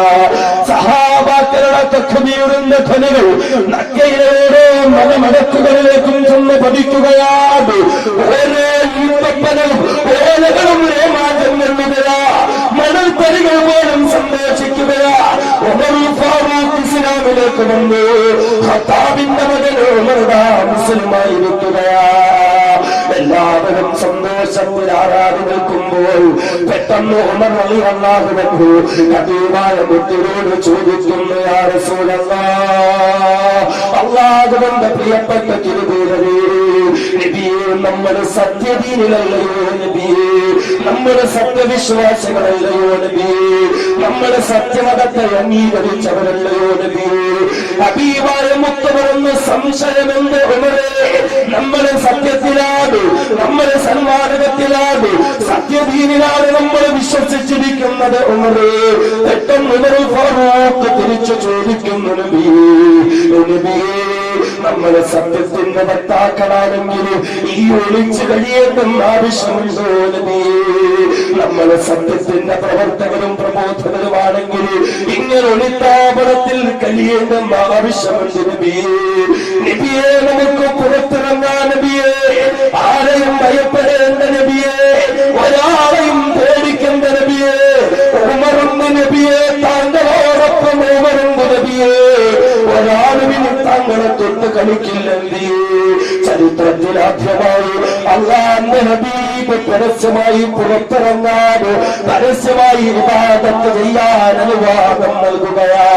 ഈ സമയത്ത് മക്കാ ഖുറൈശികളുടെ പ്രമുഖന്മാര് ഉമർ റളിയല്ലാഹു അൻഹു കൊട്ടേഷൻ കൊടുത്ത് പറഞ്ഞയച്ചവര് അവരുടെ വീട്ടിലേക്ക് വാക്കുകൾ ജീവിക്കുകയാ. ഉമർ ഫാറൂഖ്, ഉമറിന്റെ ഖത്താബ് ദാറുൽ അർഖമിൽ കയറി മുഹമ്മദിന്റെ തലയെടുത്തിട്ടുണ്ടാകും. എല്ലാവരും ഉമർ റളിയല്ലാഹു അൻഹു ഹബീബായ മുത്തിന്റെ തലയെ മറന്നുകൊണ്ട് വരുന്നത് കാത്തു നിൽക്കുമ്പോൾ അതേ ദാറുൽ അർഖമിന്റെ കതക് തുറക്കുകയാ. ആദ്യമായി ദാറുൽ അർഖമിൽ നിന്ന് പുറത്തേക്ക് ഇറങ്ങുന്നത് മഹാനായ അഷ്റഫുൽ ഖൽഖ് മുത്തൽ മുഹമ്മദ് മുസ്തഫ സല്ലല്ലാഹു അലൈഹി വസല്ലമ തങ്ങളാ. അത്ഭുതപ്പെട്ട് പോവുകയാണ് ഖുറൈശികൾ.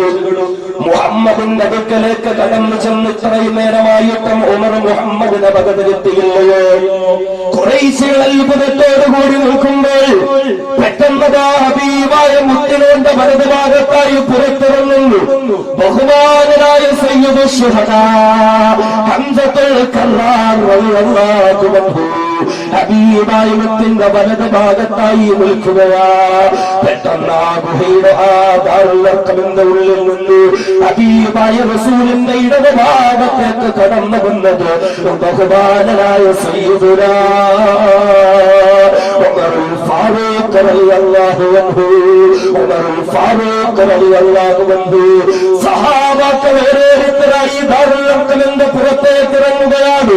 ഹബീബായ റസൂൽ ഏറ്റവും മുന്നിലെ മധ്യഭാഗത്ത് നിൽക്കുകയാ. വലത് ഭാഗത്ത് ഹംസ റളിയല്ലാഹു അൻഹു. ഹംസ റളിയല്ലാഹു അൻഹുവിന്റെ പിന്നിൽ അണിയണിയായി സഹാബാക്കൾ. ഇടത് ഭാഗത്ത് ഉമർ റളിയല്ലാഹു അൻഹു. ഉമർ റളിയല്ലാഹു അൻഹുവിന്റെ പിന്നിൽ വരിവരിയായി സഹാബാക്കൾ. ഹബീബായ മുത്തിന്റെ നേതൃത്വത്തില്, ഹംസത്തുൽ കർറാറിന്റെ നേതൃത്വത്തില്, ഉമറുൽ ഫാറൂഖിന്റെ നേതൃത്വത്തില് സഹാബാക്കൾ വരിവരിയായി കൊണ്ട് കഅബാലയത്തിലേക്ക് മാർച്ച് നടത്തുകയാ. അതേ ഇസ്ലാമിന്റെ ചരിത്രത്തിൽ ഏറ്റവും ആദ്യത്തെ പരേഡ് നടക്കുകയാണ്. ഇസ്ലാമിന്റെ ചരിത്രത്തിൽ ഏറ്റവും ആദ്യത്തെ ശക്തി പ്രകടനം നടക്കുകയാ. മക്കയിലുള്ള ഖുറൈശി പ്രമുഖന്മാര് ഭയപ്പാടോടുകൂടി നോക്കി നിൽക്കുകയാ. ഇന്നലെ വരെ തങ്ങളുടെ കാൽക്കീഴിൽ കീടങ്ങളെ പോലെ ചവിട്ടി മെതിക്കപ്പെട്ട മുസ്ലിമുകൾ, അവകാശങ്ങൾ നിഷേധിക്കപ്പെട്ടവർ, പീഡിപ്പിക്കപ്പെട്ടവർ, ചോദിക്കാൻ ആരും കടന്നു വന്നിട്ടില്ലാത്തവർ, ആ മുസ്ലിമുകളുടെ തങ്ങളുടെ നെഞ്ചത്ത് ചവിട്ടി പരേഡ് നടത്തുകയാണല്ലോ. ആ മുസ്ലിമുകളുടെ മുഹമ്മദിന്റെ നേതൃത്വത്തില്, ഹംസയുടെ നേതൃത്വത്തില്, ഉമറുൽ ഫാറൂഖിന്റെ നേതൃത്വത്തില് തങ്ങളുടെ കൺമുന്നിലോട് ധൈര്യസമേതം ഇതാ ശക്തി പ്രകടനം നടത്തുകയാണല്ലോ. മക്കാത്തുപ്പാടുകൾ അത്ഭുതത്തോടുകൂടി നിൽക്കുകയാ. അതിലേറെ ഭയപ്പാടോടുകൂടി നിൽക്കുകയാ. ഹബീബായ റസൂലും സഹാബാക്കളും നടന്ന് കഅബാലയത്തിനടുക്കലേക്ക് എത്തുമ്പോ സയ്യിദുനാ ഉമറുൽ ഫാറൂഖ് റളിയല്ലാഹു അൻഹു അല്ലാഹുവിന്റെ ഹബീബിനോടും സഹാബത്തിനോടും പറഞ്ഞു, യാ റസൂലല്ലാഹ്, എന്ത് ഇബാദത്ത് വേണമെങ്കിലും നിർവഹിക്കുക നബിയേ, എന്ത് വേണമെങ്കിലും ചെയ്തുകൊള്ളുക നബിയേ. ഇന്ന നബിയെ, നിങ്ങളെ തൊടാൻ ഒരുത്തനും വരില്ല നബിയേ, ഒരുത്തനും വരില്ല നബിയേ. ഉമറുണ്ട് നബിയേ, ഇവിടെ ഉമറുണ്ട് നബിയേ. ഈ ഉമറിനെ കടന്നിട്ടല്ലാതെ ഒരുത്തരും നിങ്ങളെ തൊടില്ല നബിയേ. ഹബീബായ റസൂലും സഹാബാക്കളും ചരിത്രത്തിൽ ആദ്യമായി ദുർഭയത്തോടുകൂടി പരസ്യമായി ഇബാദത്ത് ചെയ്യുമ്പോൾ ബഹുമാനനായ സയ്യിദുനാ ഉമർ റളിയല്ലാഹു അൻഹു തന്റെ കൈകൾ പിന്നിലേക്ക് കൂട്ടിക്കെട്ടിയിട്ട് ഉമർദാ താറുൽ മദീനയെന്ന മക്കാ ഖുറൈശികളുടെ രാഷ്ട്രീയ നേതാക്കന്മാരുടെ ഹെഡ് ഓഫീസിലേക്ക് നേരെ തിരിയുകയാ. അവിടെ ഇരിപ്പുണ്ട് സർവ്വ നേതാക്കന്മാരും. അബൂ ജഹൽ അവിടെയുണ്ട്, അബൂ ലഹബ് അവിടെയുണ്ട്, അബൂ സുഫിയാൻ അവിടെയുണ്ട്, ഉമയ്യത്ത് അവിടെയുണ്ട്, ഉത്ബത്ത് അവിടെയുണ്ട്, ശൈബത്ത് അവിടെയുണ്ട്. സകല നേതാക്കന്മാരും അവിടെ ഇരിക്കുമ്പോൾ ഉമറുൽ ഫാറൂഖ് റളിയല്ലാഹു അൻഹു ആ നേതാക്കന്മാരെ നോക്കി വെല്ലുവിളിക്കുകയാ. എടാ അബൂ ജഹലേ, അബൂ സുഫിയാനേ, അബൂ ലഹബേ, ഉത്ബത്തേ, ശൈബത്തേ, ഉമയ്യത്തേ, ആർക്കാണടാ ധൈര്യമുള്ളത്? എന്റെ ഹബീബ് നിങ്ങളുടെ മുന്നിലുണ്ടടാ.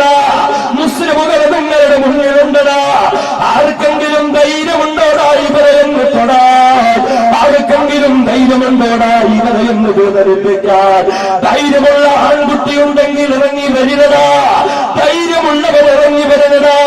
ആർക്കാണടാ ധൈര്യമുള്ളത്? വായുത്തന്ന ഔലാദുഹു, സ്വന്തം മക്കളെ അനാഥരാക്കാൻ ധൈര്യമുള്ളവരാരാണടാ? ആർക്കാണടാ ധൈര്യമുള്ളത്? അൻതുറമിന സൗജതുഹു, സ്വന്തം ഭാര്യയെ വിധവയാക്കാൻ ധൈര്യമുള്ളവരാണടാ? ആർക്കാണടാ ധൈര്യമുള്ളത്? അൻതസ്കിന ഉമ്മഹു, സ്വന്തം ഉമ്മയെ വിഷമിപ്പിക്കാൻ ധൈര്യമുള്ളവരാരാ? ധൈര്യമുള്ളവർ ഇറങ്ങി വരുന്നതാ. ഉമറാണടാ വിളിക്കുന്നത്. ഈ മലഞ്ചെരുവിലേക്ക് കടന്നു വരുന്നതാ. അല്പം മുമ്പ് ഹബീബായ മുത്തനെ കൊന്നതിന് കൊലവിളിക്കാൻ ലോകത്തെ ഏറ്റവും വലിയ കൊട്ടേച്ചെടുത്ത അക്രമകാരിയായ ആരുണ്ടല്ലോ, ആ ഉമറുദാ നീതിയുടെ പക്ഷം ചേർന്നിരിക്കുകയാ. ആ ഉമറുദാ സത്യത്തിന്റെ പക്ഷം ചേർന്നിരിക്കുകയാ. കഴിയട്ടെ എന്റെ 21ാം നൂറ്റാണ്ടിലെ ചെറുപ്പക്കാരന് ഭയപ്പാടിന്റെ നിഴലിൽ കഴിയുന്ന സമൂഹത്തിന് നിർഭയത്വത്തിന്റെ സന്ദേശം നൽകാൻ, പ്രതിരോധത്തിന്റെ പടകാഹളം മുഴക്കാൻ, ഉമ്മത്തിന്റെ കാവലാളാകുവാൻ, സമൂഹത്തിന്റെ നിർഭയത്വത്തിന് വേണ്ടി, രാജ്യത്തിന്റെ നിർഭയത്വത്തിന് വേണ്ടി സർവസമയത്തും കർമ്മോത്സുകതയോടുകൂടി നിഷ്കളങ്കതയോടുകൂടി പടച്ചറമ്പരാന്റെ പുരട്ടത്തെ കരുതിയിട്ട് കർമ്മസരണിയിലേക്ക് കടന്നു വരാൻ എന്റെ 21ാം നൂറ്റാണ്ടിന് പ്രിയപ്പെട്ട ചെറുപ്പക്കാരാ നിനക്ക് സാധിക്കുമോ? ഉമറുൽ ഫാറൂഖിന്റെ ജീവിതത്തിന്റെ ഏറ്റവും വലിയ വഴിത്തിരിവാണ്. അല്പം മുമ്പ് വരെ കാരുണ്യത്തിന്റെ തിരുദൂതരുടെ തലയിറക്കാൻ കൊട്ടേഷൻ പണി ചെയ്തുകൊണ്ട് പണം ഉണ്ടാക്കാൻ വന്ന ഉമർ, ആ ഉമർ ചിന്തിച്ചു, ആ ഉമർ ഖുർആൻ പിടിച്ചു. ഉമർ മനസ്സിലാക്കി. അവസാനം വർഗീയതയുടെ വക്താക്കളെ ഉമർ വെല്ലുവിളിച്ചു. ധൈര്യമുള്ളവൻ ആരെങ്കിലും ഉണ്ടോ? നമ്മളെ മക്കയിലെ ആ ഒരു സിറ്റുവേഷനൊക്കെ ഒന്ന് തസവ്വുറാക്കി ഒന്ന് ചിന്തിച്ചു നോക്കെ. അവരിങ്ങനെ കാത്തിരിക്കുമ്പോൾ ഹെഡ് ഓഫീസർ ദാറുന്നതുവാ അങ്ങോട്ട് തിരിഞ്ഞു വെട്ട ഉമർ വിളിക്കുന്നത്. ഈ കൂട്ടത്തിലെ ചാങ്കൂറ്റുള്ളവന്മാരാരെങ്കിലും ഉണ്ടോ? ആർക്കാ ധൈര്യമുള്ളത്? ഉമറിന്റെ ആ വാക്കുകൾ പോലും കിതാബിലുണ്ട്. സ്വന്തം മക്കളെ അനാഥരാക്കാൻ ധൈര്യമുള്ളവരാരെങ്കിലും ഉണ്ടോ? ആർക്കാ ധൈര്യമുള്ളത്? ഭാര്യയെ വിധവയാക്കാൻ ധൈര്യമുള്ളവനാരാ? സ്വന്തം ഉമ്മയെ വിഷമിപ്പിക്കാൻ, എന്റെ മോൻ പോയല്ലോ എന്ന് പറഞ്ഞു ഉമ്മയെ വിഷമിപ്പിക്കാൻ ധൈര്യമുള്ള ആരെയുണ്ടോ? ഇങ്ങനെ ഇറങ്ങി വന്നേക്കാൻ പറഞ്ഞു. അതെ, അല്പം മുമ്പ് വരെ സത്യമെന്ത് നീതിയെന്ത് അവകാശമെന്തെന്നറിയാതിരുന്ന ഉമർ സത്യത്തിന്റെയും നീതിയുടെയും അവകാശത്തിന്റെയും സമാധാനത്തിന്റെയും വ്യക്താവായി മാറി. ഈ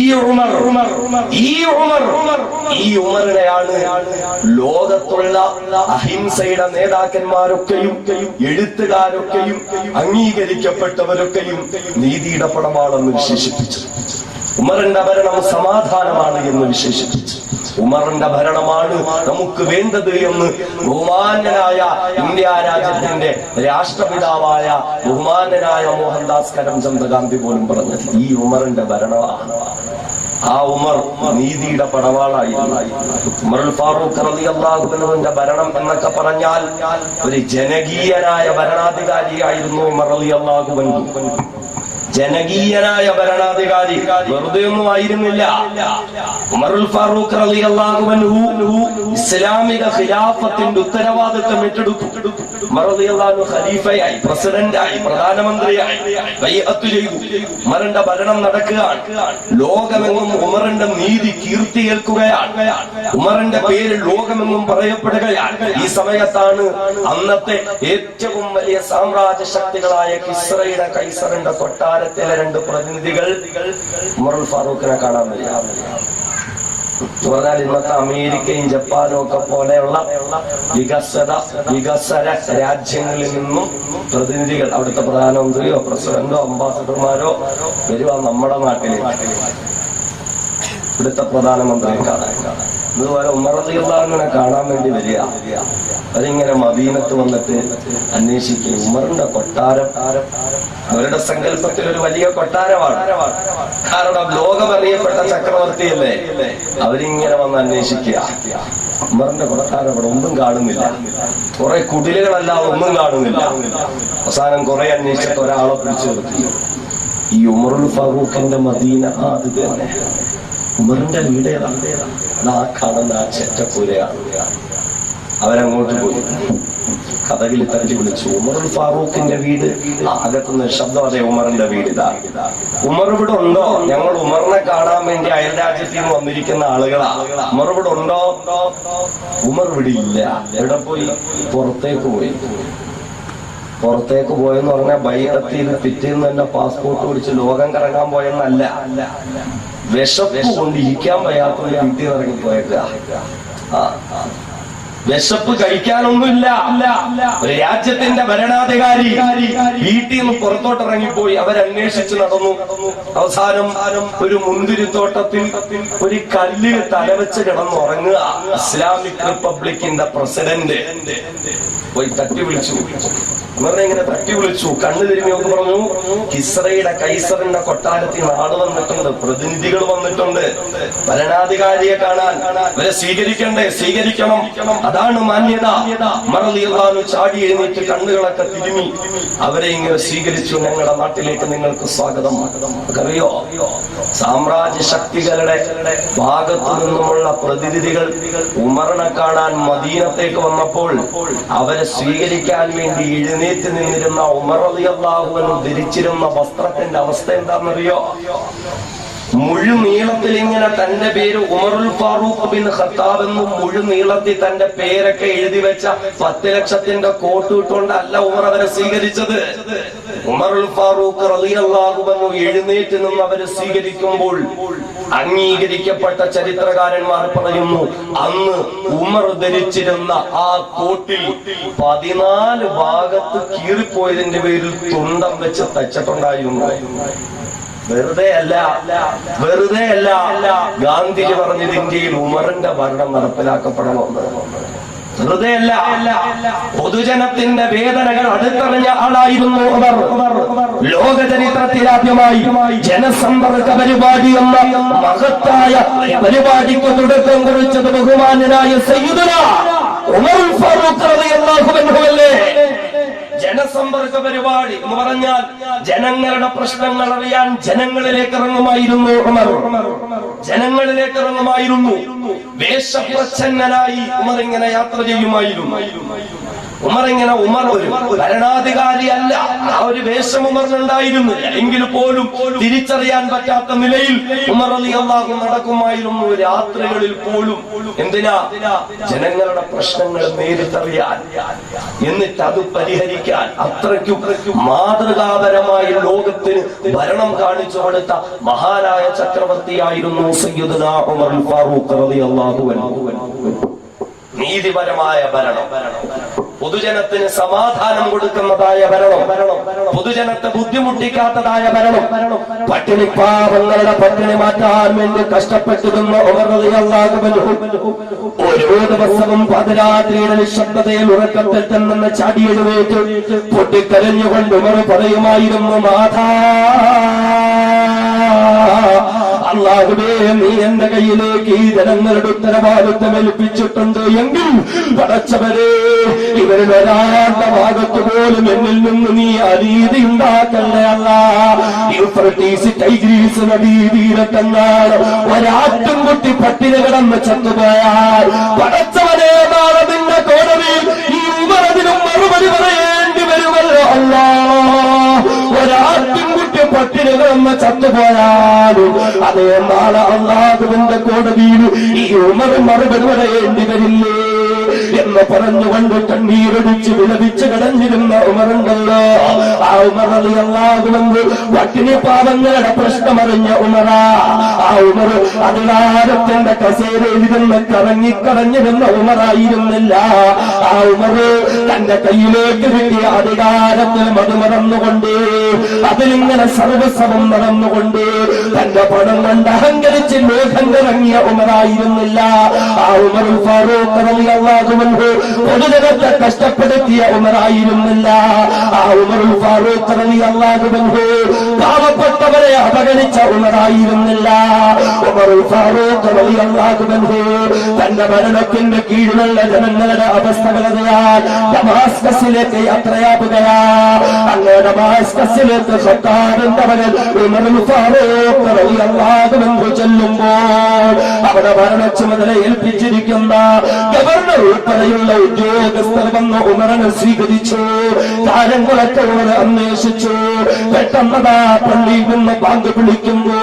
ഉമർ റളിയല്ലാഹു അൻഹു നിസ്കാരത്തിന് വേണ്ടി പള്ളിയിലേക്ക് കടന്നു ചെല്ലുമ്പോ ഉമർ കാണുന്ന കാഴ്ചയെന്താ? ആ പള്ളിയുടെ വാതിലിൽ കുറെ പാവങ്ങള് കൈനീട്ടിക്കൊണ്ടിരിക്കുകയാ. കുറെ പാവങ്ങള് ഒരു നേരത്തെ ഭക്ഷണത്തിന് വേണ്ടി കൈനീട്ടി യാചിച്ചുകൊണ്ടിരിക്കുകയാ. ദർവാജനായ സയ്യിദുനാ ഉമറുൽ ഫാറൂഖ് റളിയല്ലാഹു അൻഹു ഉടൻ തന്നെ ഉത്തരവാദിത്തം ഏൽപ്പിക്കപ്പെട്ട ഗവർണറോട് ചോദിച്ചു, കാര്യമെന്താ? ഇവരിങ്ങനെ പള്ളിയുടെ മുന്നിൽ വന്ന് കൈനീട്ടുന്നത് എന്തുകൊണ്ടാ? ഇവര് പട്ടിണിയാകാൻ കാരണമെന്താ? ഇവർക്ക് ഈ ബുദ്ധിമുട്ട് വരാൻ കാരണമെന്താ? ഉടനെ ഉത്തരവാദിത്തപ്പെട്ട ഉദ്യോഗസ്ഥന്മാർ കാരണം അറിയിച്ചു. യാ അമീറുൽ മുഅ്മിനീൻ, അല്ലയോ ബഹുമാനനായ ഉമർ തങ്ങളെ, ഇവര് നമ്മുടെ നാട്ടിൽ താമസിക്കുന്ന അമുസ്ലിം സഹോദരീ സഹോദരങ്ങളാ. ഇവർക്ക് പണമില്ല, ഇവർക്ക് സകാത്തിന്റെ വിഹിതം കൊടുക്കാൻ അർത്ഥമില്ല. അതിന്റെ പേരിൽ ഇവര് പട്ടിണിക്കാരാ. ഓരോ ദിവസവും നിസ്കാരത്തിന്റെ സമയത്ത് ഇവരിവിടെ വരും. നിസ്കാരങ്ങളിൽ ഇറങ്ങുന്നവർ എന്തെങ്കിലുമൊക്കെ കൊടുക്കും. അതുകൊണ്ട് അന്നത്തെ ദിവസം ഭക്ഷണം വാങ്ങി കഴിക്കും. ഉമർ റളിയല്ലാഹു അൻഹുവിനോട് ഇത് പറഞ്ഞപ്പോ പെട്ടെന്ന് പള്ളിയിലേക്ക് വെച്ച കാലിതാ ഉമർ പിന്നിലേക്ക് വലിക്കുകയാ. കോപം കൊണ്ട് ഉമറിന്റെ കണ്ണുകൾ ചുമക്കുന്നു. ഉമറിന്റെ ശരീരം നിറയ്ക്കുന്നു. ഉമറിന്റെ ശബ്ദമതാ ഉയരുന്നു. കല്ലത്തുമൂഹുൽ ജിസിയ ഹത്താ ഇദാ ലുഅഫതറത്തുമൂ.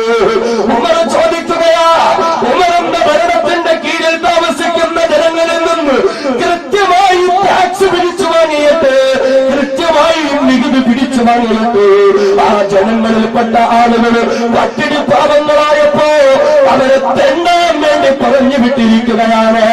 ഉമറിന്റെ ഭരണത്തിന്റെ കീഴിൽ പാടില്ല.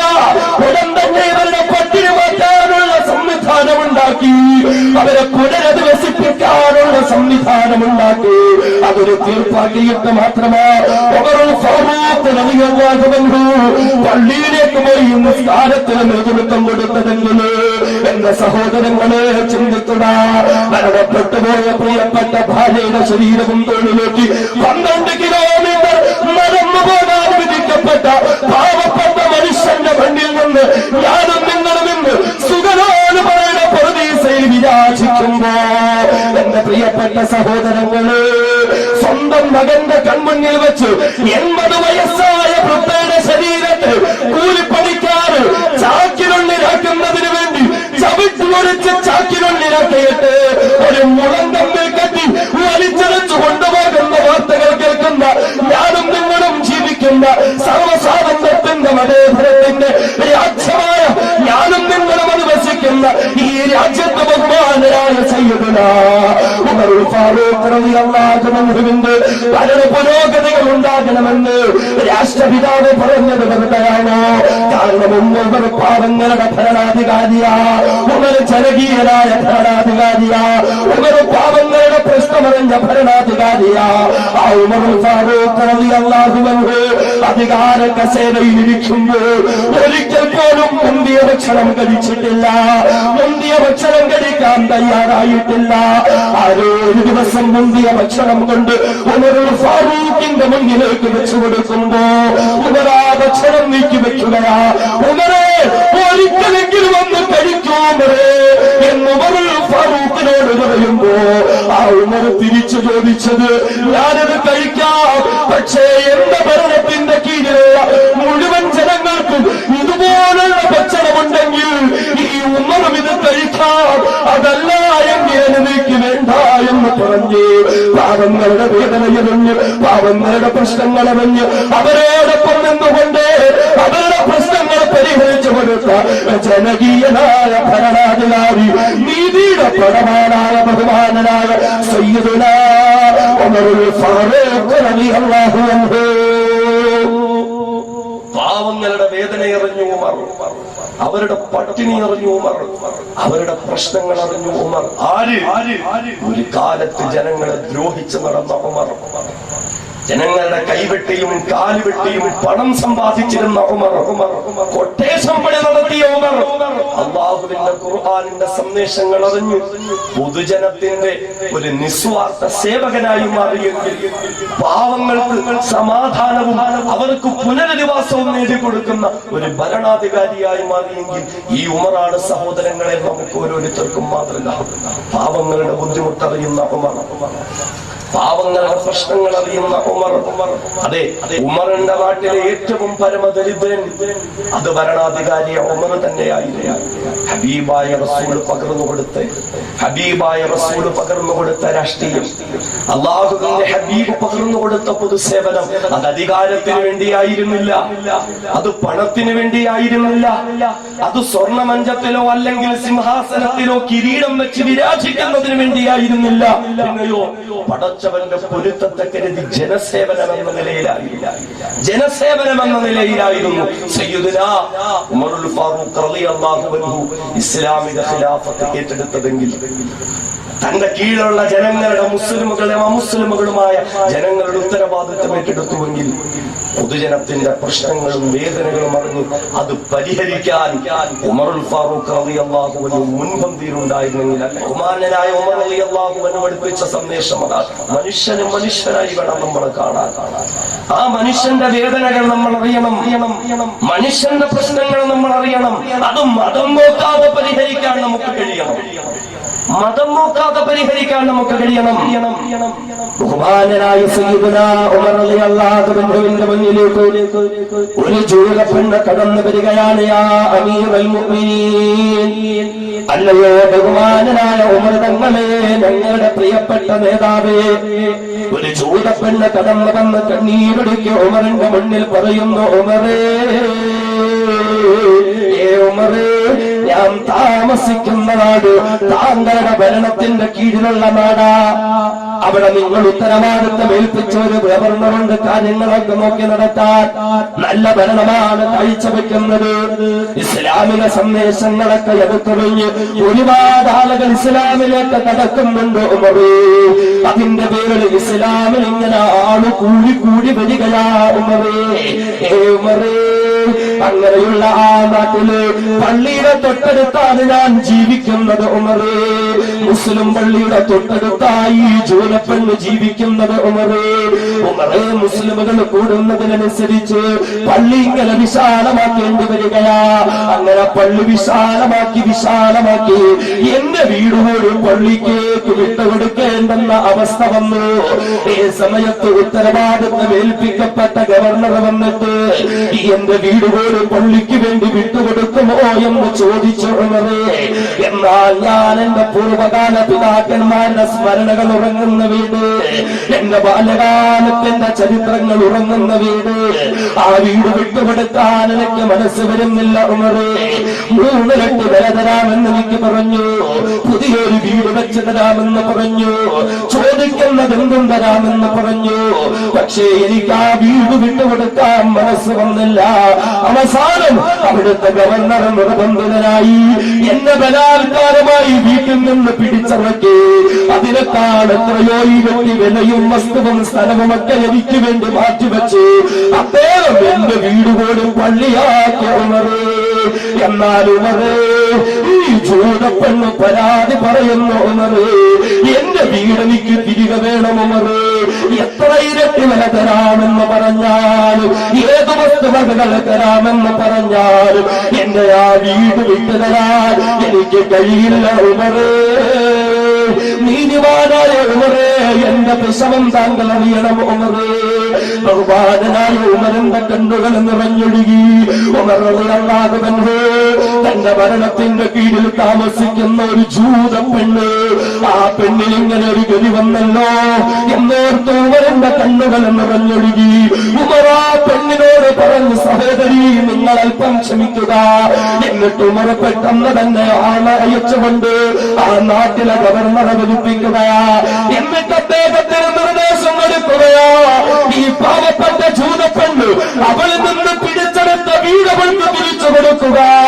പള്ളിയുടെ വികസനം നടന്നില്ലെങ്കിലും പ്രശ്നമില്ല, അവളുടെ വീട് നിങ്ങൾ അവൾക്ക് തിരിച്ചു കൊടുക്കുക. അവൾ വിഷമിച്ചതിന്റെ പേരിൽ എന്ത് നഷ്ടപരിഹാരമാണോ അവൾ ആവശ്യപ്പെടുന്നത് അതെല്ലാം അവൾക്ക് നൽകുക, അതെല്ലാം അവൾക്ക് നൽകുക. എന്ന് മാത്രമല്ല, പള്ളിയുടെ വികസനത്തിന്റെ പേരിൽ ഒരു മുസ്ലിമായ ഒരു ജൂത സമുദായത്തിൽപ്പെട്ട പെണ്ണിനെ വിഷമിപ്പിച്ച താങ്കള് ഇനി ആ സ്ഥാനത്ത് തുടരാൻ അർഹതയുള്ള ആളല്ല. അതുകൊണ്ട് ജോലി രാജിവെച്ചുകൊണ്ട് മദീനത്തേക്ക് മടങ്ങുക. പള്ളിയുടെ വികസനത്തിന്റെ പേരിലായാലും അതൊരു പാവപ്പെട്ട ജൂത പെണ്ണിന്റെ കണ്ണീര് ഭൂമിയിൽ വീടാൻ പാടില്ല എന്നാഗ്രഹിച്ചുകൊണ്ട് തന്റെ ഭരണത്തിന്റെ കീഴിലുള്ള മുഴുവൻ ജനങ്ങളുടെയും വിഷമങ്ങൾ തന്റെ സ്വന്തം വിഷമമായി കണ്ട് ഏറ്റവും വലിയ മാനവ സൗഹാർദ്ദത്തിന്റെ മധുരോദാഹരണമായി എന്റെയും നിങ്ങളുടെയും മുന്നിൽ വിളങ്ങി നിൽക്കുന്ന ബഹുമാനനായ സയ്യിദുനാ ഉമറുൽ ഫാറൂഖ് റളിയല്ലാഹു അൻഹു ജനങ്ങളുടെ പ്രശ്നങ്ങളൊക്കെ സ്വന്തം പ്രശ്നമായി കാണാനുള്ള ഒരു മനസ്സ്, മതം നോക്കാതെ, ജാതി നോക്കാതെ, മറ്റൊന്നും പരിഗണിക്കാതെ മാനവ സൗഹാർദ്ദത്തിന്റെ ഉദാത്ത ഉദാഹരണമായി മാറിയില്ലേ? ഒന്ന് ചിന്തിച്ചു നോക്കേ. ആ ഉമർ റളിയല്ലാഹു അൻഹു ജെറൂസലേം വഴി കടന്നു വരുമ്പോൾ നിസ്കരിക്കാനുള്ള സമയമായി. നമ്മൾ അറിയേണ്ടുന്ന ചരിത്രമാണ്. നിസ്കരിക്കേണ്ട സമയമായ ഖലീഫയായ അമീറുൽ മുഅ്മിനീനായ ഉമർ റളിയല്ലാഹു അൻഹു പെട്ടെന്ന് വുദുവെടുത്ത് വഴിയുടെ ഒരു സൈഡിൽ നിസ്കരിക്കാൻ ആരംഭിച്ചു. ഉമർ തങ്ങളുടെ നാട്ടിലൂടെ കടന്നു പോകുന്ന ഉമർ, നമ്മളുടെയൊക്കെ ഉത്തരവാദിത്തം ഏൽപ്പിക്കപ്പെട്ട ഉമർ വഴിവക്കിൽ എവിടെയോ നിന്ന് പ്രാർത്ഥിക്കുന്നു എന്നറിഞ്ഞിട്ട് കുറെ നല്ലവരായ ക്രൈസ്തവ പാതിരിമാർ പെട്ടെന്ന് ഓടി വന്നു. ഉമറിന്റെ കൈ പിടിച്ചിട്ട് പറഞ്ഞു, ഉമറേ, ഇല്ല, ഞങ്ങളുടെ ഖലീഫയായ ഉമർ വഴിവക്കിൽ നിസ്കരിക്കാൻ ഞങ്ങൾ അനുവദിക്കില്ല, അതിന് ഞങ്ങൾ സമ്മതിക്കില്ല, ഞങ്ങൾക്കത് കഴിയില്ല. അതുകൊണ്ട് ഉമറെ വരിക, ഞങ്ങളുടെ ചർച്ച ഞങ്ങൾ സൗകര്യം ചെയ്തു തരാം, താങ്കൾ അതിന്റെ ഒരു ഭാഗത്ത് നിസ്കരിക്കുക. റളിയല്ലാഹു പുഞ്ചിരി തൂക്കിക്കൊണ്ട് പറഞ്ഞു, വേണ്ട സഹോദരങ്ങളെ, വേണ്ട, ഞാൻ ഇവിടെ തന്നെ നിസ്കരിക്കാം. വീണ്ടും ആ സഹോദരങ്ങൾ പറഞ്ഞു, പറ്റില്ല ഉമറേ, അതല്ല, ഞങ്ങൾക്കിത് കണ്ടിട്ട് സഹിക്കുന്നില്ല, ഞങ്ങളുടെ ക്ഷണം താങ്കൾ സ്വീകരിക്കണം, താങ്കൾ വന്നിട്ട് ഞങ്ങളുടെ ചർച്ചിൽ പ്രാർത്ഥിച്ചു കൊള്ളുക. അപ്പോഴും ഉമർ റളിയല്ലാഹു അൻഹു പറഞ്ഞു, സഹോദരങ്ങളെ, ഭൂമി മുഴുവനും പടച്ചവൻ ഞങ്ങൾക്ക് പള്ളിയാക്കി തന്നിരിക്കുക, ശുദ്ധിയുള്ള എവിടെ വേണമെങ്കിലും ഞങ്ങൾക്ക് നിസ്കരിക്കാം, കുഴപ്പമില്ല, ഞാൻ ഇവിടെ നിസ്കരിക്കാം. അവസാനമാ ക്രൈസ്തവ പാതിരിമാരുടെ വിഷമത്തോടുകൂടി പറഞ്ഞു, ഉമറേ, ഞങ്ങൾ ക്രിസ്ത്യാനികളായതുകൊണ്ടാണോ താങ്കൾ ഇത് സ്വീകരിക്കാത്തത്?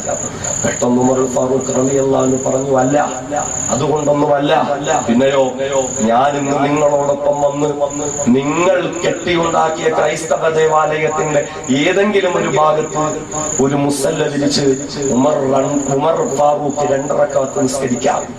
ഞാൻ 2 റക്അത്ത് നിസ്കരിച്ചാൽ അത് കഴിഞ്ഞ് ഞാനങ്ങ് മടങ്ങിപ്പോകും. ഉമർ നിസ്കരിച്ച സ്ഥലമാണത്. പിൽക്കാലത്ത് എപ്പോഴെങ്കിലും ഏതെങ്കിലും എന്റെ അനുയായികളിൽ ആരെങ്കിലും വന്നിട്ട് ഇത് ഞങ്ങളുടെ ഉമർ നിസ്കരിച്ച സ്ഥലമാണ്, ഞങ്ങൾക്ക് അവകാശപ്പെട്ടതാണ്, അതുകൊണ്ട് ഇത് ഞങ്ങൾക്ക് തരിക എന്ന് പറഞ്ഞ് എന്തിന് 2 സമുദായങ്ങൾക്കിടയിൽ പ്രശ്നമുണ്ടാക്കണം? അതിനു വേണ്ടിയിട്ടാണ് ഞാൻ ഒഴിഞ്ഞു മാറിയത്. ഇതല്ലേ സഹോദരങ്ങൾ ഏറ്റവും വലിയ മാനവ സൗഹാർദ്ദം? ഇതല്ലേ ഏറ്റവും വലിയ സന്ദേശം? നമുക്കിടയിൽ 1000 വട്ടം ചർച്ച ചെയ്യേണ്ടുന്ന സംഭവങ്ങളാണ്. ഏറ്റവും വലിയ സ്നേഹത്തിന്റെയും സൗഹാർദ്ദത്തിന്റെയും ചരിത്രങ്ങളാണ്. ഈ ചരിത്രങ്ങളൊക്കെ നമ്മൾ മറന്നു. അതെ, കേരളത്തിന്റെ മണ്ണിൽ, ഇന്ത്യയുടെ മണ്ണിൽ ഒരു കാലഘട്ടം ഉണ്ടായിരുന്നു. തൊട്ടടുത്ത വീട്ടിൽ, ആമിനായുടെ വീട്ടിൽ ഭക്ഷണം ഭക്ഷണം പാചകം ചെയ്യാൻ ഒരുങ്ങുമ്പോൾ ഒരു ഗ്ലാസ് അരിയുടെ കുറവ് വന്നാൽ പെട്ടെന്ന് തന്നെ ആമിന ഓടുന്നത് തൊട്ടടുത്തുള്ള ഓമനയുടെ വീട്ടിലേക്ക് ഒരു ഗ്ലാസ് അരി വാങ്ങാൻ. അത് സ്നേഹത്തിന്റെ കാലമായിരുന്നു, അത് സൗഹാർദ്ദത്തിന്റെ കാലമായിരുന്നു, അത് മനുഷ്യനെ തിരിച്ചറിയുന്ന കാലമായിരുന്നു. പക്ഷെ ഇന്ന് ആ കാലം മാറി. തൊട്ടടുത്ത് കിടക്കുന്ന ഓമന പട്ടിണിയിൽ കിടന്നാലും തൊട്ടുപുറം കിടക്കുന്ന ആമിന തിരിഞ്ഞു നോക്കാത്ത നമുക്കിടയിൽ ഏതോ ചില ക്ഷുദ്രശക്തികൾ വർഗീയതയുടെ മതിലുകൾ കെട്ടിക്കൊണ്ടാക്കിയ മാനവ സൗഹാർദ്ദം എന്തെന്ന തിരിച്ചറിവില്ലാത്ത വൃത്തികെട്ട നിമിഷങ്ങളിലേക്ക് നമ്മൾ കടന്നുപോയെങ്കിൽ ഈ അവസ്ഥകൾക്ക് മാറ്റം വരണം. രാഷ്ട്രീയം മുതലെടുപ്പിന് വേണ്ടി എന്റെയും നിങ്ങളുടെയും ഇടയിൽ വർഗീയതയുടെ ചിന്തകളിട്ട് തന്ന, വർഗീയതയുടെ ചർച്ചകളിട്ട് തന്ന കശ്മലന്മാർക്ക് നമുക്ക് കൊടുക്കാനുള്ള ഏറ്റവും നല്ല മറുപടി സൗഹാർദ്ദത്തിന്റെ സന്ദേശം തന്നെയാണ്. അൽഹംദുലില്ലാഹ്, ഒരു മുസ്ലിം പള്ളിയിൽ വെച്ച് നടന്ന നിക്കാഹിന്, 2 മുസ്ലിം പെൺകുട്ടികൾക്ക് നടത്തി കൊടുത്ത നിക്കാഹിന് ഒരു ഹൈന്ദവ സഹോദരൻ ഭക്ഷണം ഒരുക്കി കൊടുത്ത ഏറ്റവും വലിയ മാനവ സൗഹാർദ്ദം. ഒരു ഹൈന്ദവ കുടുംബത്തിന് പണമില്ലാത്തതിന്റെ പേരിൽ വിവാഹ ജീവിതം നയിക്കാൻ കഴിയാതെ പോയ പാവപ്പെട്ട സഹോദരിക്ക് അതെ പണം കൊടുത്തുകൊണ്ട് സഹായിക്കുന്ന ഏറ്റവും നല്ല മാനവ സൗഹാർദ്ദത്തിന്റെ സന്ദേശം ഇത് നമുക്കിടയിൽ ചർച്ച ചെയ്യപ്പെടണം, ഇത് നമുക്കിടയിൽ നിലനിൽക്കപ്പെടണം, ഇതെല്ലാ കാലത്തും നമുക്കിടയിൽ ഉണ്ടാകണം. അൽഹംദുലില്ലാഹ്, പടച്ചവൻ സ്വീകരിക്കുമാറാകട്ടെ, അള്ളാഹു അർഹമായ പ്രതിഫലം തരുമാറാകട്ടെ. അതുകൊണ്ട് സഹോദരങ്ങളെ, ആ ഒരു വലിയ സന്ദേശങ്ങളിലേക്ക് നമ്മൾ തമ്മിൽ തല്ലേണ്ടുന്നവരല്ല, കുഴപ്പമുണ്ടാക്കേണ്ടുന്നവരല്ല, തെറി വിളിക്കേണ്ടവരല്ല, പൊതുനിരത്തിൽ പേപ്പട്ടികളെ തല്ലുന്നത് പോലെ തമ്മിൽ തല്ലി മരിക്കേണ്ടുന്നവരല്ല. നമ്മുടെ മുൻഗാമികൾക്കൊരു ചരിത്രമുണ്ട്. നാം ഇന്ന് സ്വാതന്ത്ര്യത്തോടുകൂടി അധിവസിക്കുന്ന ഇന്ത്യ രാജ്യത്തിൽ സ്വാതന്ത്ര്യമില്ലാതെ, അവകാശങ്ങളില്ലാതെ ജനങ്ങളെല്ലാം നട്ടം തിരിഞ്ഞിരുന്ന സന്ദർഭത്തിൽ, ആ സന്ദർഭത്തിൽ ഇന്ത്യ രാജ്യത്തിന് വിമോചനം നൽകണമെന്ന ആഗ്രഹത്തിൽ ഈ രാജ്യത്തിന്റെ സ്വാതന്ത്ര്യാങ്കണത്തിലേക്ക് ചാടി പുറപ്പെട്ട നമ്മുടെ മുൻഗാമികളുണ്ട്. അവർക്കിടയിൽ മതത്തിന്റെ അതിർവരമ്പുകൾ ഉണ്ടായിരുന്നില്ല, അവർക്കിടയിൽ മതത്തിന്റെയോ വർഗീയതയുടെയോ പ്രശ്നങ്ങൾ ഉണ്ടായിരുന്നില്ല. നാം പഠിക്കണം ചരിത്രം. ബഹുമാന്യനായ വക്കം അബ്ദുൽ ഖാദർ നേതാജി സുഭാഷ് ചന്ദ്ര ബോസിന്റെ ഇന്ത്യൻ നാഷണൽ ആർമിയിൽ ചേർന്നുകൊണ്ട് രാജ്യത്തിന്റെ സ്വാതന്ത്ര്യത്തിന് വേണ്ടി പടപൊരുതാനൊരുങ്ങുമ്പോൾ അങ്ങനെ ജപ്പാനിൽ നിന്നും 20 ആളുകളെ 4 ടീമുകളായി ഇന്ത്യയിലേക്ക് പറഞ്ഞു വിടുകയാണ് അന്നത്തെ പട്ടാളക്കാർ. അന്നവർ കടന്നു വരുമ്പോൾ വക്കം അബ്ദുൽ ഖാദർ എന്ന മുസൽമാൻ, ആ മുസൽമാൻ 5 പേരുള്ള ഒരു ടീമിലെ അംഗമായിരുന്നു. വക്കം അബ്ദുൽ ഖാദർ എന്ന മുസൽമാൻ, ആ മുസൽമാനുള്ള ടീമിന് നേതൃത്വം കൊടുത്തത് കുഞ്ഞനന്തം നായർ എന്ന ഹൈന്ദവനായിരുന്നു. കുഞ്ഞനന്തം നായർ ഹിന്ദു ആയതുകൊണ്ട് മുസ്ലിമായ വക്കം അബ്ദുൽ ഖാദർ അയാൾ പറയുന്നതൊക്കെ അനുസരിക്കണോ, അയാളുടെ കൂടെ നിൽക്കണോ എന്ന ചിന്ത അവർക്കിടയിൽ ഉണ്ടായില്ല. നമ്മുടെ രാജ്യത്ത് സമാധാനം ഉണ്ടാകണം, രാജ്യത്ത് ശാന്തി ഉണ്ടാകണം, അതുകൊണ്ട് നാം ഓരോരുത്തരും ഒരുമിച്ച് നിൽക്കണം എന്ന ചിന്ത അവർക്കുണ്ടായിരുന്നു. അവസാനം മദ്രാസ് ഹൈക്കോടതിയിൽ അവരെ തൂക്കിക്കൊല്ലാൻ കൊണ്ടു നിർത്തുമ്പോൾ വക്കം അബ്ദുൽ ഖാദർ ബ്രിട്ടീഷുകാരുടെ മുഖത്ത് നോക്കി പറഞ്ഞത്, എനിക്കൊരാഗ്രഹമുണ്ട്, പറ്റുമോ? എന്താണ് നിന്റെ ആഗ്രഹം? എന്നെ ഇവിടെ തൂക്കിക്കൊല്ലുമ്പോൾ ഇതേ കയറിന്റെ മറുഭാഗത്ത് തന്നെ എന്റെ സുഹൃത്തിനെയും ഞങ്ങൾക്ക് ഒന്നിച്ച് ഈ രാജ്യത്തിന് വേണ്ടി ജീവൻ അർപ്പിക്കാൻ നിങ്ങളൊരവസരം ഉണ്ടാക്കി തരുമോ എന്ന് ചോദിച്ച മാനവ സൗഹാർദ്ദത്തിന്റെ സന്ദേശം എന്തുകൊണ്ട് നശിച്ചുപോയി സഹോദരങ്ങളെ? നാം അറിയണം, പണ്ഡിറ്റ് രാംപ്രസാദ് എന്ന ഹൈന്ദവനും ഷഹീദ് അഷ്ഫഖുല്ലാ ഖാൻ എന്ന മുസൽമാനും ചേർന്ന് ഈ രാജ്യത്തിന് വേണ്ടി നടത്തിയതായ ചരിത്രങ്ങൾ അവർണ്ണനീയമാണ്. പണ്ഡിറ്റ് രാംപ്രസാദ് ഒരു ഹൈന്ദവനായിരുന്നു, അഷ്ഫഖുല്ലാ ഖാൻ ഒരു മുസൽമാനായിരുന്നു. രണ്ടുപേരും ഒന്ന് ചേർന്ന് ബ്രിട്ടീഷുകാരുടെ പണവുമായി ചീറിപ്പാഞ്ഞു പോകുന്ന ട്രെയിനിൽ പോലും ഒന്നിച്ചു കയറി കൊള്ളയടിക്കാൻ തയ്യാറായ, ഈ രാജ്യത്തിന് വേണ്ടി ജീവിതം അർപ്പിക്കാൻ തയ്യാറായ ഒരു ഹൈന്ദവനും ഒരു മുസൽമാനും. അവസാനം രണ്ടുപേരെയും പോലീസ് പിടികൂടി 2 ഭാഗത്തേക്ക് കൊണ്ടുപോയി. അഷ്ഫഖുല്ലാ ഖാനെ ഫൈസാബാദിലേക്ക് കൊണ്ടുപോയി, രാംപ്രസാദിനെ ഗോരഖ്പൂരിലേക്ക് കൊണ്ടുപോയി. ഒരേ ദിവസം ഒരേ സമയം 2 പേരെയും തൂക്കിക്കൊല്ലാൻ വിധിച്ചു. ഷഹീദ് അഷ്ഫഖുല്ലാ ഖാൻ വന്നാൽ കൊലക്കയറിന്റെ മുന്നിലേക്ക് വന്ന കൊലക്കയറ് പിടിച്ചതിലേക്ക് മുത്തം കൊടുത്തിട്ട് പറഞ്ഞു, പടച്ചവനെ നിനക്കറിയാം ഞാൻ ഈ രാജ്യത്ത് ചെയ്തത് എന്താണ് എന്ന്. നിന്റെ പൊരുത്തത്തെ കരുതി, നിന്റെ തൃപ്തിയെ കരുതി ഈ രാജ്യത്തുള്ള സർവ്വ മനുഷ്യർക്കും സമാധാനം ഉണ്ടാകാനാണ് ഞാൻ പോരാടിയത്. അതുകൊണ്ട് നിന്റെ തൃപ്തി എനിക്കുണ്ടാകണമെന്ന് പറഞ്ഞ് കെലിമത്ത് തൗഹീദ് ഉച്ചരിച്ചുകൊണ്ട് ബഹുമാനനായ ശഹീദ് അഷ്ഫഖുല്ലാ ഖാൻ പടച്ചവനിലേക്ക് യാത്രയായി. അതേസമയം ഗോരഖ്പൂരിന്റെ ജയിലിൽ തന്റെ മുന്നിൽ തൂങ്ങിയാടുന്നതായ കൊലക്കയറിന്റെ മുന്നിലേക്ക് വന്ന ഹൈന്ദവനായ പണ്ഡിറ്റ് രാംപ്രസാദ്.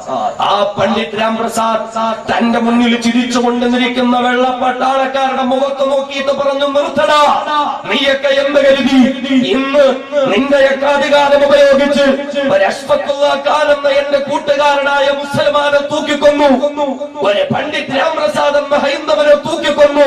പക്ഷേ ഇതിവിടെ അവസാനിക്കുന്നില്ല. ഈ രാജ്യത്ത് വീണ്ടും മതസൗഹാർദ്ദത്തിന്റെ, മാനവ സൗഹാർദ്ദത്തിന്റെ വക്താക്കളുണ്ടാകും. ആയിരക്കണക്കിന് പണ്ഡിറ്റ് രാംപ്രസാദ് എന്ന ഹൈന്ദവന്മാർ ഇവിടെ ഉണ്ടാകും. ആയിരക്കണക്കിന് ശഹീദ് അഷ്ഫഖുല്ലാ ഖാൻ എന്ന മുസൽമാന്മാർ ഇവിടെ ഉണ്ടാകും. ഭരണകൂട ഭീകരവാദത്തിനെതിരെ മാനവ സൗഹാർദ്ദത്തോടുകൂടി ആ ഹൈന്ദവനും മുസൽമാനും ഈ രാജ്യത്ത് പ്രവർത്തിക്കുക തന്നെ ചെയ്യുമെന്ന് പറഞ്ഞ് ഈ രാജ്യത്തിന് വേണ്ടി ജീവാർപ്പണം നടത്തിയ പണ്ഡിറ്റ് രാംപ്രസാദ് എന്ന ഹൈന്ദവന്റെ ശബ്ദം എന്തുകൊണ്ട് നമുക്കിടയിൽ നിന്നില്ലാതെയായി പോയി?